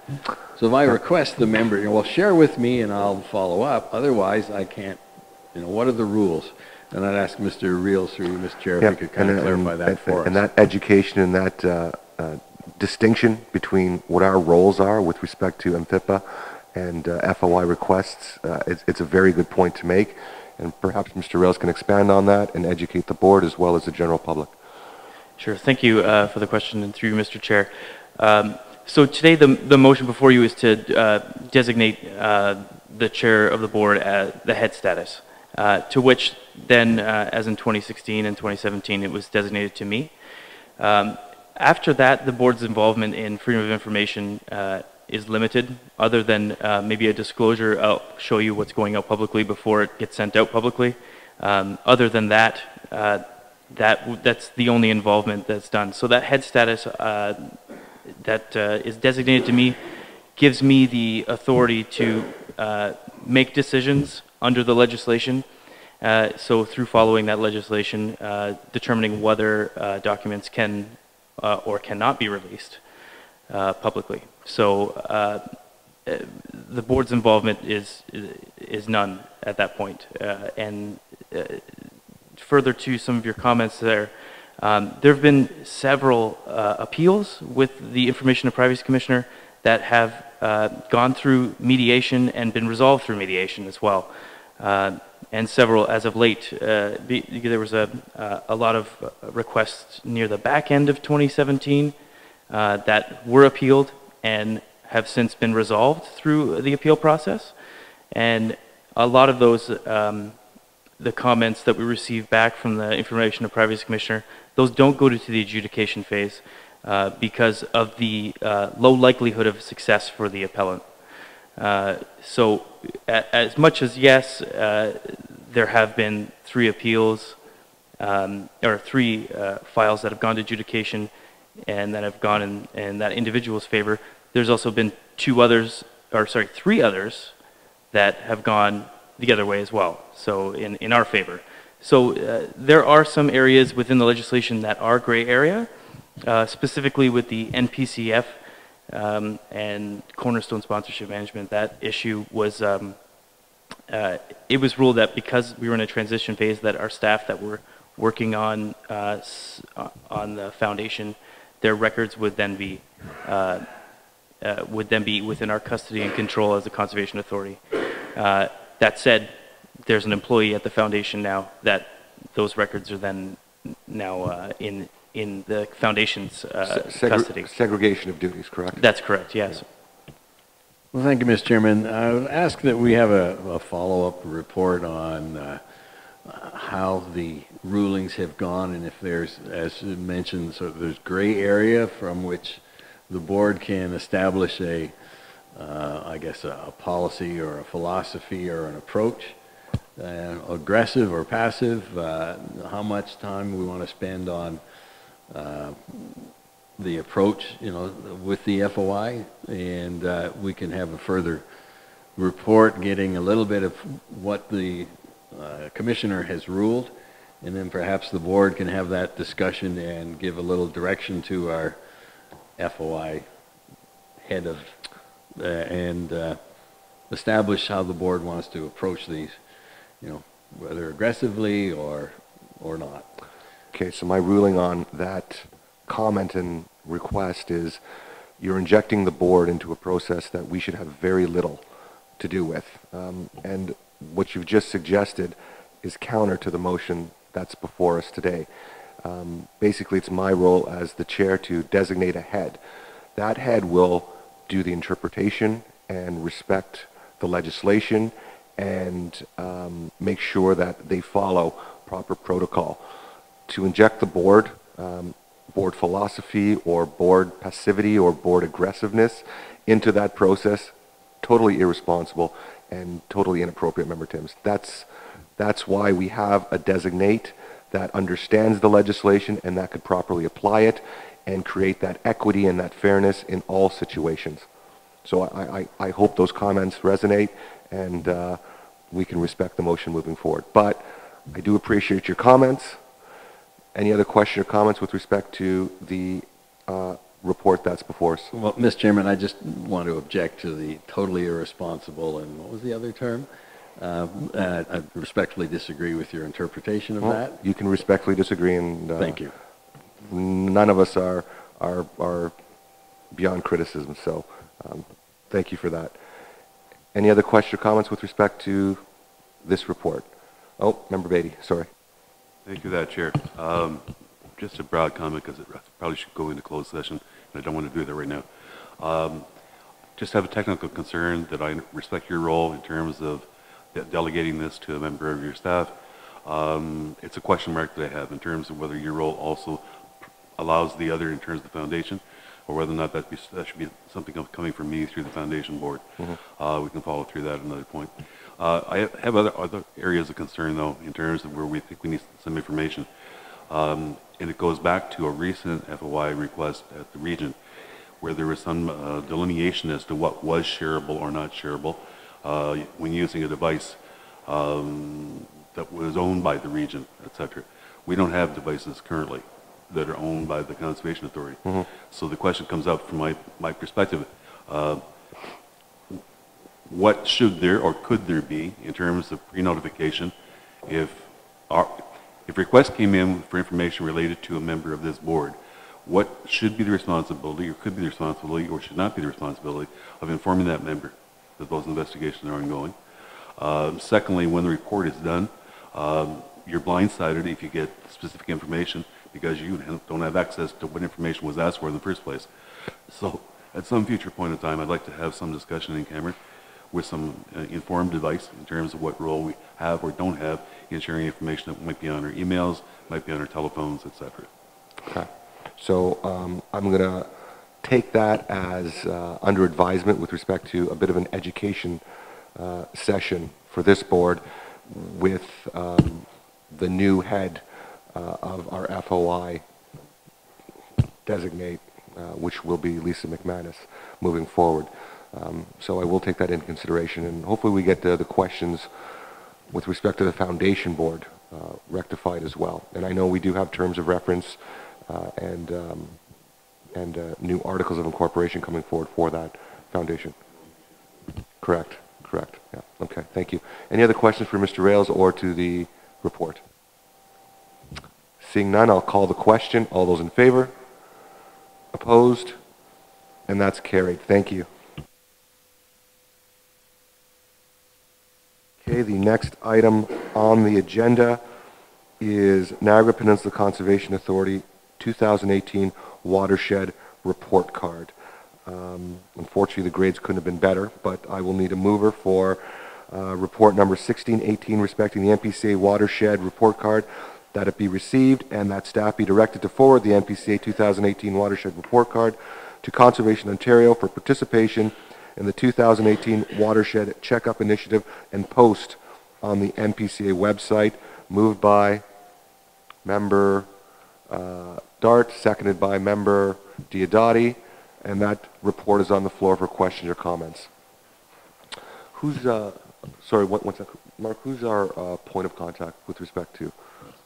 Steve, why don't you come forward just in case members of the board have any questions or comments to the report, and that they can refer to you. Oh, Josh? Yeah, Josh, come forward as well. Josh? Okay. There's Josh. Thanks, Josh. Thanks, Steve. Okay, the report is on the floor, and we have two members of staff to answer any questions or comments. Member Timms. Thank you, Mr. Chairman. Under the report, surface water quality, the map has a key on it that says and outlines some watersheds where there's, I think it says insufficient data, and I'm wondering if that is one of the areas of work that we should be doing, and what is our plan to gain sufficient data to report on those watersheds. If I'm interpreting the map, the gray is the insufficient data, which covers some significant topography draining into Lake Ontario, including St. Catharines, but also a chunk that looks like it includes the Wainfleet Bog. So I'm surprised we have insufficient data. What are we doing to gain sufficient data in the future? Josh? Through you, Mr. Chair, thank you for the question, Board Member Timms. The Conservation Authority has an extensive water quality network that samples about 80 water quality monitoring stations around our watershed. And despite that, there are still data gaps. Niagara is, we have a couple of major watersheds like the Welland River and 20 Mile Creek watersheds. But once you start getting into these smaller watersheds, we have less coverage along Lake Erie and especially along Lake Ontario and sometimes along the Niagara River. So there are data gaps because we just can't simply, don't have enough stations to literally sample every single watershed. So in the case of the map that's presented in the watershed report card, those data gaps are simply just addressed as insufficient data. That being said, since the data in this report card is from 2012 to 2016, and since that time, our water quality lab analysis budget has increased to allow us to actually sample more watersheds. So some of the data gaps that you're seeing in that watershed map are being addressed since 2017. So if you look at, if in your area of care, such as St. Catharines, we are now sampling Francis Creek and Richardson's Creek, and we're moving forward in 2018 to sample Dix Creek in St. Catharines. There's also now sampling sites in Milk Race Creek and the Feeder Canal as well. So those are big portions of the map that have insufficient data that will now have coverage going forward. So there is a constant thought process that we have where we are trying to address data gaps, and so we look at these types of maps and we go, look at that section of the watershed is missing some data. We need to go out there and try and find what's going on in that watershed. So going forward, you know, in the next watershed report card, we should have data to fill those data gaps, and then our annual water quality reports would cover those. It's just the nature of this watershed report card, because it's an initiative through Conservation Ontario. They specify the intervals for the year, so 2012 to 2016. So it just happens that we just don't have data for some of those watersheds. But I don't expect us to have data for every single little sub-watershed that's out there. It's just, there's just so many of them. Thank you. And Mr. Chairman, perhaps a memo to that effect, that where we've added and will have sufficient data for the next one, so that we're current, and just a memo covering the new data collection areas that we're doing right now would be helpful to board members. Sure. We'll take that as staff direction. Thank you. All right. Any other questions or comments for either Josh, Steve? Brian, go ahead. Two areas of concern. One is we are endeavoring to go through a massive tree planting and native species planting. Are we able, with the data that we have, for example, under forest conditions, to recommend priority plantings in terms of areas that will increase heritage corridors or promote biodiversity? Like, rather than just planting trees anywhere for the sake of planting trees, do it in a very targeted fashion. Through you, Mr. Chair, thank you for your question. I think I'm not necessarily the forest expert at our agency, but I believe we do have former watershed plans that could address the data gaps that you're talking about, the targeted forested plantings. This data that was used for the forest conditions is slightly outdated, so we do need an update on that going forward. This is very similar data to the data used for the previous 2013 report card, so certainly an update is warranted. I'm not sure if one of our GIS, or do we have anybody? We could certainly get back to you regarding the forest something to talk targeted work. I could see some specific motivation if people were going not just to plant trees for the sake of planting trees, but doing it to basically restore a certain habitat. The second area, I was frankly quite shocked with the source water presentation that showed the number of wells and abandoned wells in the southern portion in particular, and wondering whether there's anything being done in terms of determining the degree to which they are safely capped or are in need of remediation. Through you, Mr. Chair, thank you for the question again. So yes, the presentation you're referring to, I believe, is from Jamie Campbell and the gas wells in the southern tier and throughout Niagara. The Ministry of Natural Resources does have a program that is available for decommissioning and enforcing capping of water wells. The Ministry of Environment also does, for gas wells, but in particular for the Ministry of Natural Resources. But those are the only programs that I'm aware of. Now, our Conservation Authority has a water well decommissioning program, but that does not cover gas wells. It only covers abandoned water wells, where we assist landowners and help fund their decommissioning of their abandoned wells. Could we get further information on that? Like whether there are programs and funding opportunities? It just seemed to me a very massive potential problem. But because they just locate the wells, period, they don't say these ones are already capped and they're safe. We don't have that kind of breakdown, but it might be something beneficial because it has significant threat potential to the groundwater. Correct. Okay, thank you. Mark, did you want to speak? Yeah, I would like to add a couple comments. Great questions there. Member Beatty, and I would point out that the 8 initiatives that we are pursuing actually allow us to do exactly that. We will be coming back with the detailed plans. Those things are very integrated when we talk about tree planting and native species planting, how that relates then to our water resource management strategy. Those things are all very integrated, and certainly we would see that as a high priority effort to make sure that we are working to enhance water quality where we can. Thank you, Mark. Member DeFrucio, go ahead. Mickey? I'm sorry. In this report, they got B, D, and D, and B, but it doesn't say what we could do to enhance this. You know, we're losing our wetlands like crazy. Pretty soon we won't have any wetlands. We got to preserve what we got and enhance it. Great comments, Mickey. All great comments. Thank you. But there's nothing in the report what we can do to help expand these wetlands. Go ahead, Erica. Sure.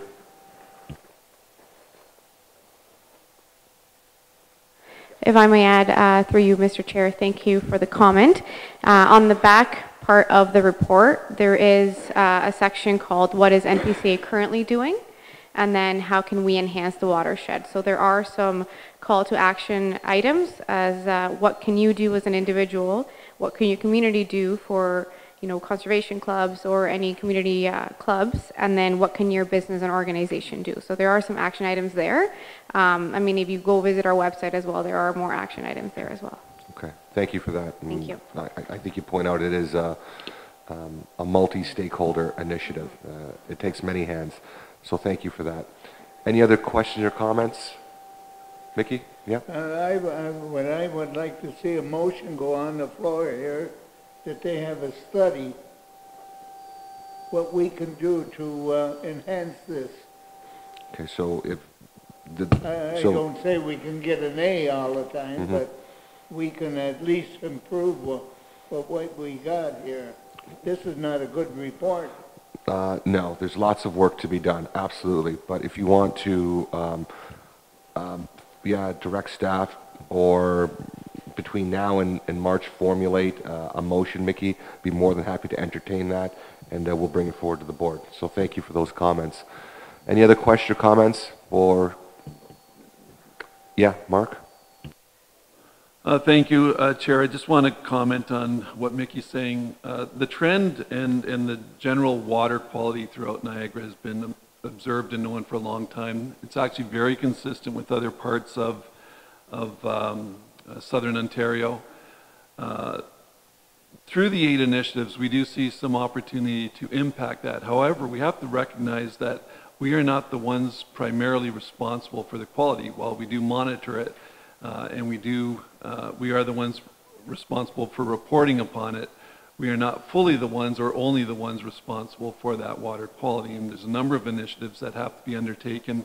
That's how we work with our farmers, that's how we work with our landowners, that's how we work with our industry, because all of these things, we get the runoff into the water that obviously has an impact on our water quality. So again, we're going to try to address what we can within our 8 initiatives to positively impact that where we can, and to be able to demonstrate where that improvement needs to be made. But it's really a matter of the people of the watershed coming together to bring about improvement over time. Thank you for those comments. Thanks, guys. I appreciate you sticking around to answer questions. Seeing no other questions or comments with respect to the report, I'll call the question. All those in favor? Opposed? And that's carried. Thank you. The next item on the agenda, Niagara Peninsula Conservation Authority 2017 Q4 Quarterly Report, report number 17-18. I will need a mover for that report respecting the NPCA 2017 Q4 Quarterly Report be received, and that staff be directed to distribute the 2017 Q4 Quarterly Report to participating municipalities, community stakeholders, Niagara Peninsula Conservation Authority Advisory Committee, and the public. So moved by Member Dart, seconded by Member Shurton. That report is on the floor for question and comments. Member Timms. Thank you, Mr. Chairman. I see in the report the distribution to community stakeholders, and what I'd ask is that we distribute specifically to the local area municipalities. I know St. Catharines continues to express a very earnest and sincere interest in how the Conservation Authority is doing. So much so that they did endorse a motion that the City of Welland put forward asking that the city make the appointments to the Conservation Authority, whereas the funding municipality is the region, therefore the region does make the appointments. And in that case, I understand why City of St. Catharines came so close to endorsing the double duty motion, double duty structure, because then the city would indeed have a direct line and be appointing a city councillor to the NPCA, because all the regional councillors would be city councillors as well. So the St. Catharines has passed like 8 motions regarding the Conservation Authority and how we should do business. So I think it's appropriate that we send the members of council, all 12, all 13, this quarterly report as a regular procedure so that they at least have the opportunity to see what we're doing. Because they haven't taken the opportunity to get any kind of comment from their own staff on the role of the Conservation Authority in all 7 motions, and this is an opportunity where we can give them at least our quarterly reports. So I don't disagree at all. I'm going to suggest that that's always been our practice, is to distribute to our lower 2 municipalities, and maybe I'll get confirmation. Has that been the practice in the past, that when we do get our quarterly reports that they do and are distributed to our lower tier municipal partners? That's always been the case. So your suggestion is pretty much status quo, but absolutely we'll make sure that all lower tier municipalities get that Q4 report as well. Some broader communication. Our comm staff is in attendance this morning, so they can take that as well, and for broader communication, maybe through social media, and put that out there. So I hope that satisfies your concerns, Member Timms. Well, Mr. Chairman, just to change the wording to add local area municipalities then in the motion would solve the problem. I've seen these, it comes to City Council as a correspondence, perhaps, and there's only 1 copy and the local councillors do not get it. Okay. So I want to be clear that this goes to the councillors and not just 1 copy to the municipality. Okay, so I'll take that as a friendly amendment. Sure. You don't need a seconder for that, and Thank you.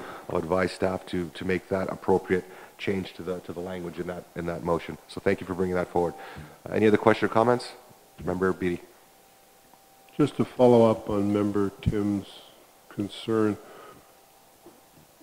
you want to make sure that all your St. Catharines councillors get a copy of this. I know Hamilton City Hall gets a copy of it, but you raise a point of, does it get into the councillors' offices?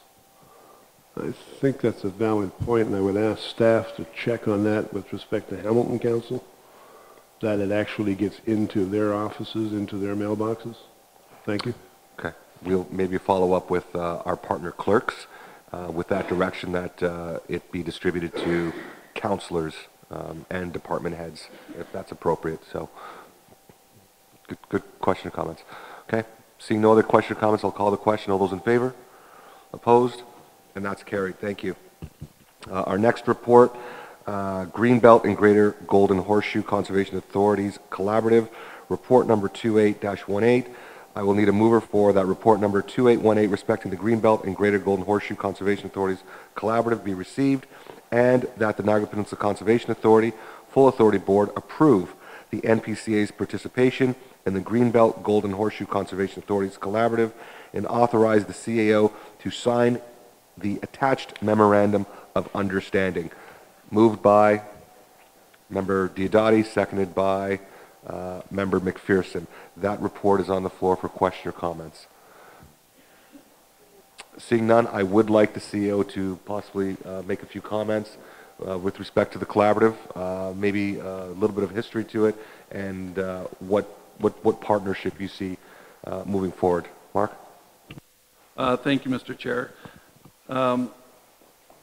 Yeah, I think this is a really important initiative undertaken by all the partner conservation authorities listed in the report. You've got at the table Central Lake Ontario Conservation Halting, Credit Valley, Geta, Nebraska, Grand River, Gray Sauble,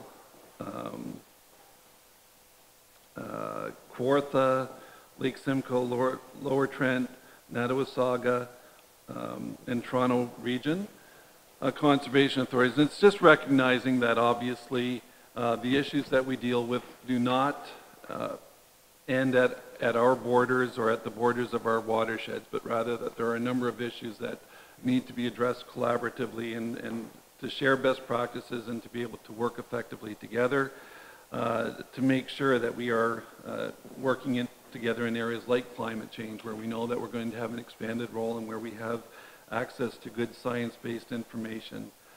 That's really the intent. I think it's an important initiative. I think it's important that we be at the table. Just for your own assurances, I know the goals of the initiative are spelled out in there and you've read those, but specifically I would point out to you that the MOU does not create a legally binding obligations on this authority or any other authority, and that nothing in the MOU derogates from powers, rights, or privileges entrusted to the parties to this MOU, nor can it affect the interpretation of legislation or any regulation, bylaw, or order made under any act. So this isn't about, you're not going to be bound or committed to, we'll be bringing actions back or recommendations back from this group, but you are not bound to them just by our own participation in the collaborative. So very important initiative, and I would anticipate your support. Thanks. Thank you for that, Mark. I'll call the question. All those in favor? Opposed?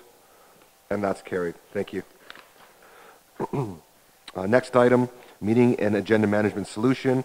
I will need a mover for that report number 2318 respecting the meeting and agenda management solution be received. That eScribe software solution option 2 highlighted in appendix 1 to report number 2318 be approved as the NPCA meeting and agenda management solution. And 3, that the following costs associated with option 2 highlighted in appendix 1 to report number 2318 be funded from the general capital reserve. eScribe accessibility bundle with YouTube integration, annual software and support fees of $18,500, implementation and training fees of $5,250 for a total one-year fees of $23,750. Can I get a mover for that, please? Moved by Member Timms, seconded by Member McPherson. That's on the floor for question and comments. Member Timms.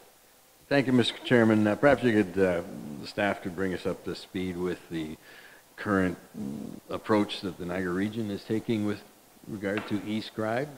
There was some discussion that the region was going to move on from eScribe to a different.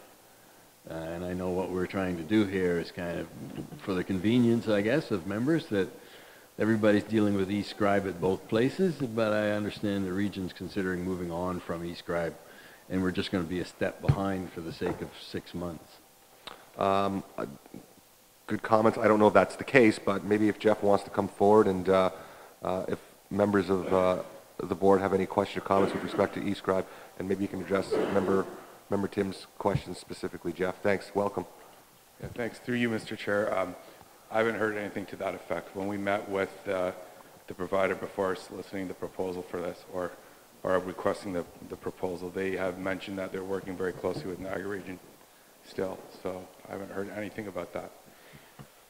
So, Mr. Chairman, I suggest that we find out before we actually sign a contract here. If the region is remaining committed to eScribe for the next couple of years or whatever, then great, but I'd like to maybe add that as a condition to this approval so we don't have to come back. But on the other hand, I quite understand why eScribe wouldn't be sharing with us or with the NPCA, the concerns that the Niagara region has been having with the same supplier. So perhaps there's a conditional motion here, and that on the condition that we confirm the region is going to continue with eScribe for at least 2 years or some such term. If you want to make that amendment to the motion, I'll entertain that. But I think it's important that we actually hear from Jeff and Lisa, if you want to add your comments as well before you put that on the floor, Member Timms. Through you, Chair. Just to your point, Board Member Timms, as far as I am aware, the eScribe retains the Niagara region. The only change that I feel that they are anticipating is eScribe is trying, and Jeff can correct me if I'm wrong, but eScribe's trying to get them to move from a client-based operation to a cloud operation. But as far as I know, eScribe will continue to be what the region utilizes. So again, the intent is to move from paper to paperless. This motion speaks to that, but again, I will entertain any motion or amendment to this that addresses your concern, Member Timms. So you still have the floor, but I'll allow you, if you want to put that amendment on the floor or try to capture something within the motion. Sure. I would just add, on the condition that we confirm the Niagara region is going to continue with eScribe as a vendor for the next 2 years, and offer that as an amendment to give us some kind of mechanism to confirm what's happening at the region. Okay. I'll take that as a friendly amendment. You don't need a seconder for that.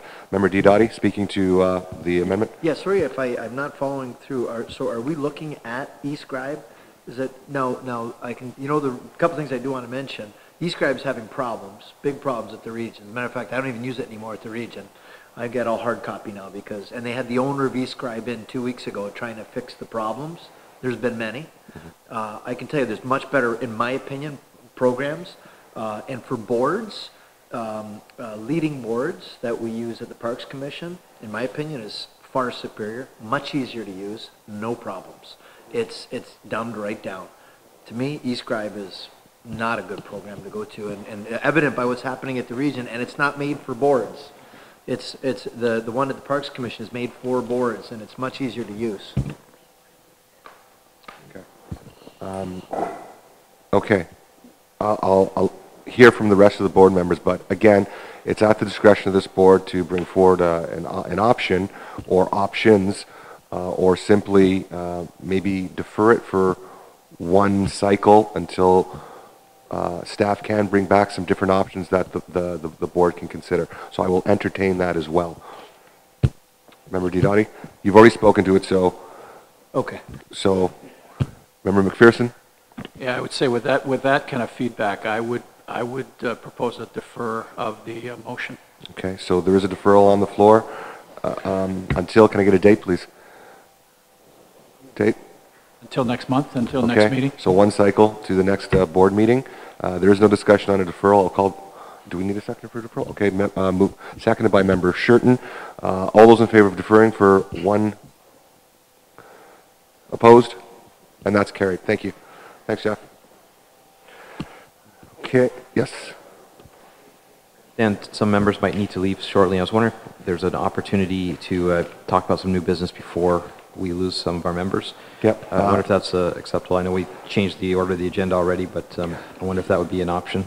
I'm going to entertain it just because it's important that we maintain quorum, and certainly I respect everyone's time. So if there's an item on the agenda right now that is time sensitive to Member Shurton, I know that Member Shurton has to leave. I understand Member Didati has to leave as well. I'll entertain that at this time as well. So Member Quirk, if you want to highlight which item is pressing. Sorry, it's not on the agenda. It was just to be brought up under new business.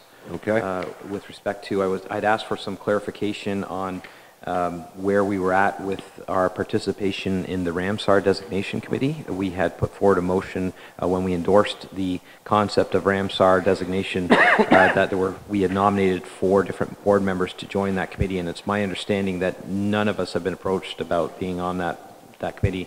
I know there's some questions about the process as well as the operations, and I also understand that one of the goals was to get sort of a unanimous direction from our partner municipalities, and unfortunately, with Niagara-on-the-Lake voting it down, we don't have that unanimity that we were hoping for. I'm wondering if it might be possible to have a discussion about reconsidering that motion. Okay, so I'm going to allow that agenda item for discussion right now. I understand that certain members do have to leave. What I would like, though, is our partners in that process. I'll allow them the opportunity to speak, specifically Niagara-on-the-Lake, Member Dart, specifically Member Diodati, Niagara Falls. I know I have not been approached as chair of the NPCA to actively participate, despite the motion, the resolution that this board passed, I believe, in 2015. So I know we have reached out to that committee twice now, requesting information, requesting input, seeing how we could be partners in that process, and we have not received any feedback or correspondence. I do know that our other partners are anxious to see where we're at in that process, and unfortunately I cannot offer them anything because it seems that the NPCA has been shut out of that process. So it's unfortunate, but I think given the circumstances it is appropriate to have that discussion again. I will leave it up to the membership whether or not they would move a reconsideration of that particular support. But again, I want to hear from our member partners, Niagara-on-the-Lake, Member Dart, and Niagara Falls, Member Diodati. Member Dart? Thank you, Chair. I don't, excuse me, I don't think that the opinion of people in Niagara-on-the-Lake has changed at all. They're not interested, and whether I agree or disagree with that opinion, it's, I mean, we can go back and take another kick at the cat, but I think we're just going to kick the cat. So for clarity, Niagara-on-the-Lake has not passed a resolution or a motion endorsing that initiative to date? No, we have not. All right, thank you. Member Diodati? Well, at one time, I believe it was the last term that we did, but that was based on recommendation from NPCA. That was not based on us doing our own diligence. Since then, I've had it brought back to me by a number of people asking more questions about it and why, and I didn't have any kind of feedback. I said we needed to get more feedback, and as well, as you mentioned, some of our other partners are asking the same questions, and I said, you know, we did ours based on NPCA, so I'm not getting a lot of answers, and I can't endorse something I can't answer. So I think we definitely need clarification on what it is, what its implications and ramifications are, and what exactly it entails. I think a lot of people, they don't know. It sounds interesting, but really don't know enough to say that I'm in support of that. So, and just to that point, it was my intention to ask for a motion of to reconsider, and my motion would be to reconsider FA 134.15, which was the motion, and if that's reconsidered, that we would take as an addendum to that all resources, staff and financial that have or will be dedicated to that Ramsar designation be directed to accelerating the remedial action plan component, because quite frankly, Ramsar is a feel-good designation, and there's now we're finding out there's potential implications for long-term planning through some of the experiences that have been felt elsewhere, which was contrary to what we were told. But the other part of it is the remedial action plan is actually where the rubber hits the road, where we're actually cleaning up the river. We are close to getting our river not designated anymore. That's where the effort should be going, as opposed to this other things. And if we can't get, like, it would have been a feel-good thing to get everyone on board, but if we try to force it on our municipality and a municipal partner who doesn't want it, I don't think that does this organization any good. And I would prefer to focus our efforts on the things that we can do, which does benefit all three municipalities along the Niagara River, as well as the region as a whole. When we get that designation removed, and we have we could say that we are cleaned up the mess that was there, that's going to be more productive in the long run than sort of the Ramsar designation. Okay, so hold on. I'm going to allow Member Timms, and then Mark, if you want to speak to it. Member Timms? Oh, thank you, Mr. Chairman. I wonder if we could take that as a notice of motion and get a bit of a background report for the next board meeting. As chair, I totally endorsed the whole process, and it seemed, as many of us understood, it was a designation that gave the region and the whole Niagara River some bragging rights about the species and the progress that had been made in terms of restoring the river to, and the biodiversity of the river to some of its previous glory, and that was all positive. And it was implied, or it seemed clear, that it was not going to have any kind of regulatory implications to our landowner stakeholders along the river. And I think the perspective on that has changed a bit, and that's why I would like to hear sort of the staff report before we pass the motion. So my suggestion is notice of motion, backup report for next board meeting. Okay, so just for clarity, the NPCA did endorse. There's new information that has been brought forward since that time. That new information, through the chair's office, I wanted to fact check it. Unfortunately, our requests for information have not been received, or they have not coordinated with the NPCA to fact check some of the new information that I've found. For example, with respect to no regulatory implications or features, I now know that's not the case, and we use Winnipeg as an example as well. So I know in Winnipeg that the Ramsar designation is being used as a regulatory mechanism, and that's not what this board was told. So I think there is grounds for a reconsideration. So just to walk you through the process, how I envision this is a reconsideration vote will come forward. We will require 2/3 to reconsider. At that particular time, we can entertain another motion that respects Councillor Quirk's position with respect to the RAP program, that respects your intentions, Member Timms, to get more information on all the programs that the NPCA is involved with and where we dedicate our resources and our efforts. So that's how I envision the process moving forward. Thank you, Mr. Chairman. A motion to reconsider is fine, but then the follow-up is to entirely change, and that would entirely change direction. I would hope would follow next month, and we give everybody notice this month that we're reconsidering, and so we say we're going to reconsider it, and we're going to do it next month. Okay. That gives us everybody on the board a little background, because we all need a little, I think, support for changing what I had thoroughly and completely endorsed back in 2015. Well, with all due respect, it's been a year and a half now to get that information, and we haven't received it. To your point of getting it in the next 30 days, when we've asked for it for over a year and a half now, I don't know how much more information we're going to receive as a board. So thank you for that. But sorry, if I just may, to that point, I think Member Timms makes a good point, because I think we endorsed that unanimously. It wasn't just Bruce being a cheerleader. We all thought it was a good idea, and we walked through it. If I recall, I may be wrong. I don't think there was a recorded vote at the time. But what I am going to suggest is that before we go back and get a report, I think it would be appropriate to make the motion to reconsider, and then that be brought back on the actual motion for the reconsideration be brought back at the March meeting. So, because if the will in the room isn't to reconsider, there's no point bringing back the motion in the thing. So, I think that we want to at least decide that we're going to reconsider it and put it on the agenda for the March meeting. Okay. Yeah, and that's the general direction as well. CEO? Thank you. Just want to clarify a couple of things. Yes, the board endorsed it. However, there are no resources of NPCA going towards funding any portion of the Ramsar initiative.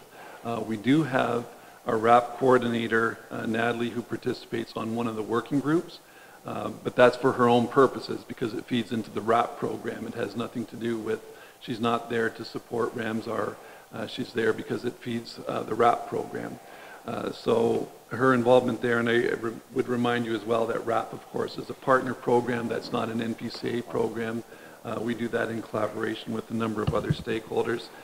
With respect to new information, certainly staff has would have no difficulty acknowledging that there may be greater ramifications and regulatory implications that need to be properly reviewed, and we need to do some fact checking on that. So we serve at your pleasure, but there is perhaps work to be done there. So just looking at our bylaws, there is no debate with respect to a reconsideration. I've allowed the debate to occur now, which is fine. That's why I have not put a reconsideration on the floor yet. I've allowed the discussion. I've allowed the information to come forward so we can make a thoughtful decision. At this time, I will ask Lisa to just inform the board with respect to a motion. Is there a motion right now on the floor to reconsider? Moved by member Quirk, seconded by member Shurton. A motion to reconsider is on the floor. Lisa, if you want to just read out. Sure. Okay, so through you, Chairman, the process will be that the first resolution to be considered will actually be the reconsideration. So it'll be that resolution number FA 13415 as noted, respecting report number 77, proposed Niagara River Ramsar designation be reconsidered at this time. That'd be the first vote. 2/3 majority would be needed to allow for that. And if I'm getting the gist of the direction thereafter, then the second, if that does carry, the second consideration would be that report 77 be considered at the March 26th full authority meeting. So having said that, I'll call the question. Recorded vote. Recorded vote has been requested. Lisa, the roll call. Can you read the first part again, please? Oh, yeah. Sorry, guys. It's basically that the resolution number FA 134-2015, respecting report number 7715, proposed Niagara River Ramsar designation, report be reconsidered at this time. And the actual reconsideration motion is that the NPCA board receive report 77 for information, and that the NPCA board endorse the proposed Niagara River Ramsar designation, and to have board members S. Annunziata, P. Dart, B. Beatty, J. Kaspersets, and T. Quirk volunteer to sit on the Ramsar Steering Committee pending approval of the Ramsar Steering Committee. Okay. So recorded vote for 2/3 majority, we will need 10. Okay, so Brian Beatty, Stu Beatty, did he say agreed? Pat Dart, Dominic DeFruscio, I'm against it. Jim Diodati, James Kaspersets, Paul McPherson, Tony Quirk, Rob Shurton, Yes. Bruce Timms, and Chair Annunziata. Yes. So that 1, 2, 3, 4, 5, 6, 7, 8, 9, 10 to 1 carries. And that carries. So that reconsideration carries.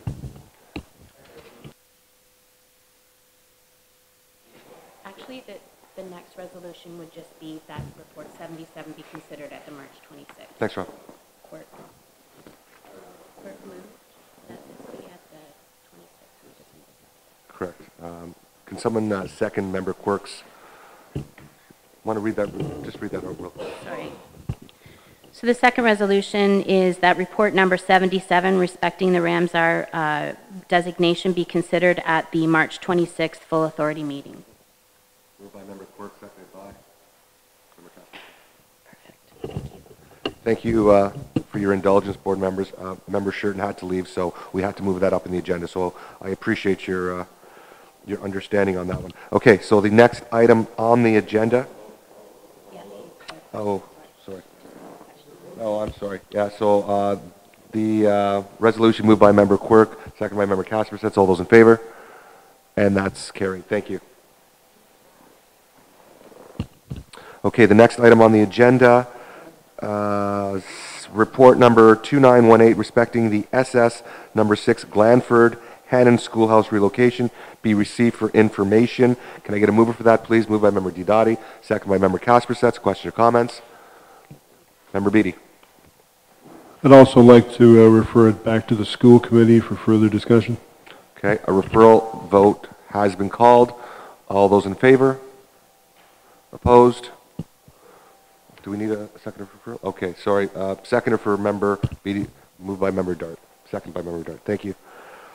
Okay, the next item on the agenda, PT Water Sports Incorporated Facility Use Agreement. That is report number 3018. Now, report number 3018 respecting PT Water Sports Incorporated Facility Use Agreement be received, and that the NPCA Board of Directors authorize staff to enter into a 3-year facility use agreement attached to report number 3018 as Appendix 1 with PT Water Sports Incorporated to operate at Binbrook Conservation Area. Can I get a mover for that, please? Moved by member Kaspersets, second by member Beatty. Questions or comments? We'll go to Mickey. Do you got a question on that? Okay, go ahead. Go ahead. Yeah.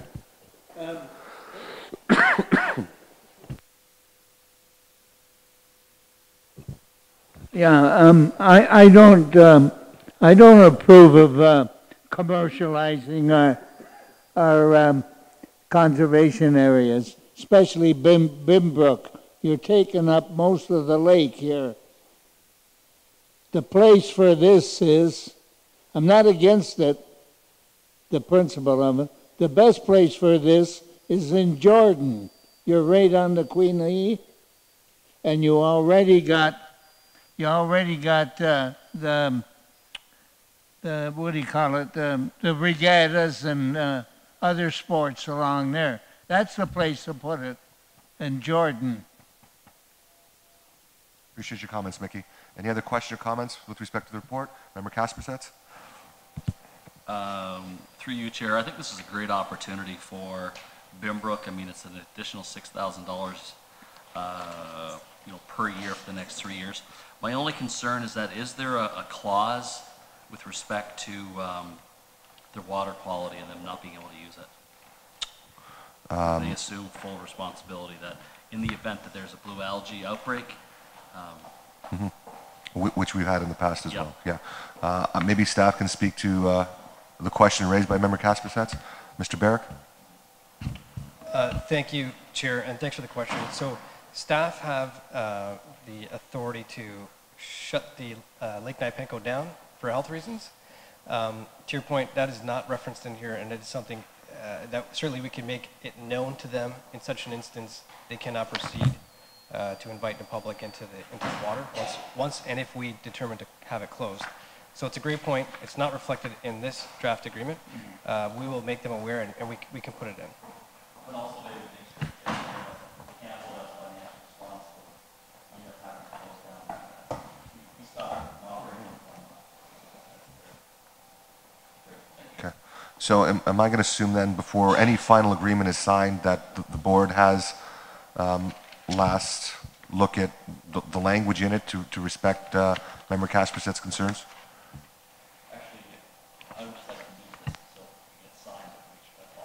Okay, so, all right, direction has been given. Okay, that's fine. Thank you. Any other question or comments? Seeing none, I'll call the question. All those in favor? Opposed? And that carries. Thank you. Next item on the agenda, Financial Report 2017 completed and carryover capital projects, report number 2618.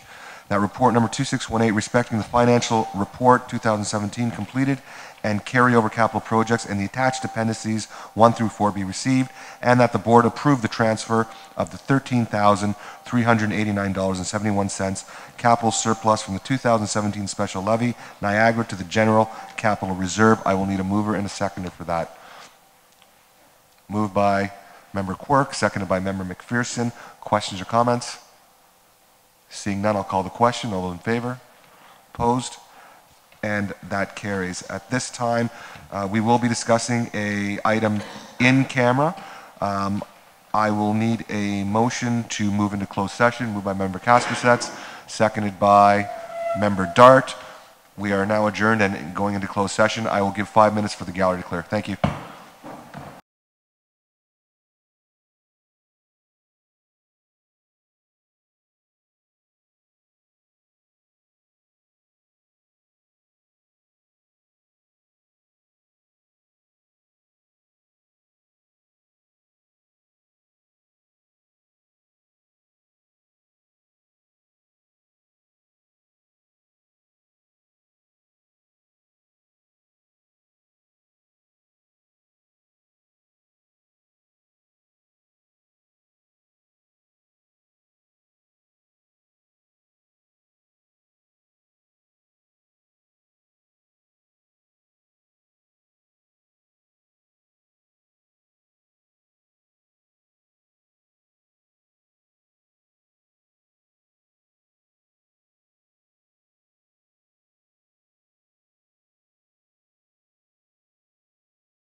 Okay, this full authority board meeting does now reconvene in open session with the following. I will need a mover and a seconder that confidential report number CR0118 respecting a proposed or pending acquisition of land be received, and that staff be directed to begin negotiations on the subject property and adjacent water lot and report back to the board to determine next steps. Moved by Member Dart, seconded by Member Quirk. All those in favor? Yes, Member Timms? Sorry, question or comments? We've had a lot in closed session, so. Okay. All those in favor? Opposed? And that's carried. Thank you. Okay. Are there any notices of motion? Seeing none. Oh, sorry. Member McPherson. Thank you, Mr. Chair. There was just two other items under closed session. I don't know if we needed to address those. No? Oh, go ahead. Sorry, thank you. Through the chair, Board Member McPherson, the first issue, I believe, was covered off with Open Session Report 19 about the Advisory Committee, as well as the second was covered off with the updated report number 0118. You're welcome. Member Timms? Just the item under other business. I wonder if staff could give board members a bit of a memo regarding the motion Councillor Height is bringing to Regional Council tomorrow night, requesting full disclosure of all buyouts of NPCA staff over the last whatever years. I think there's some serious limitations on what's possible, and I wonder if staff could provide a memo to at least those that are on the Regional Council prior to tomorrow night. Okay. In anticipation and being proactive, we could do that. Again, I don't want to dedicate too much staff time and resources on something that may or may not be approved at the regional level, but staff direction to be a little bit proactive with respect to getting some information together. Okay. Limitations on disclosure, and I think the motion entirely goes well beyond, but it would be helpful to be informed on that, so when we debate it Thursday night. Yep. Thank you. We'll take that as staff direction. Thank you. Any other new business? Seeing none, I will call for the adjournment. All those in favor? We are adjourned. I know what I missed.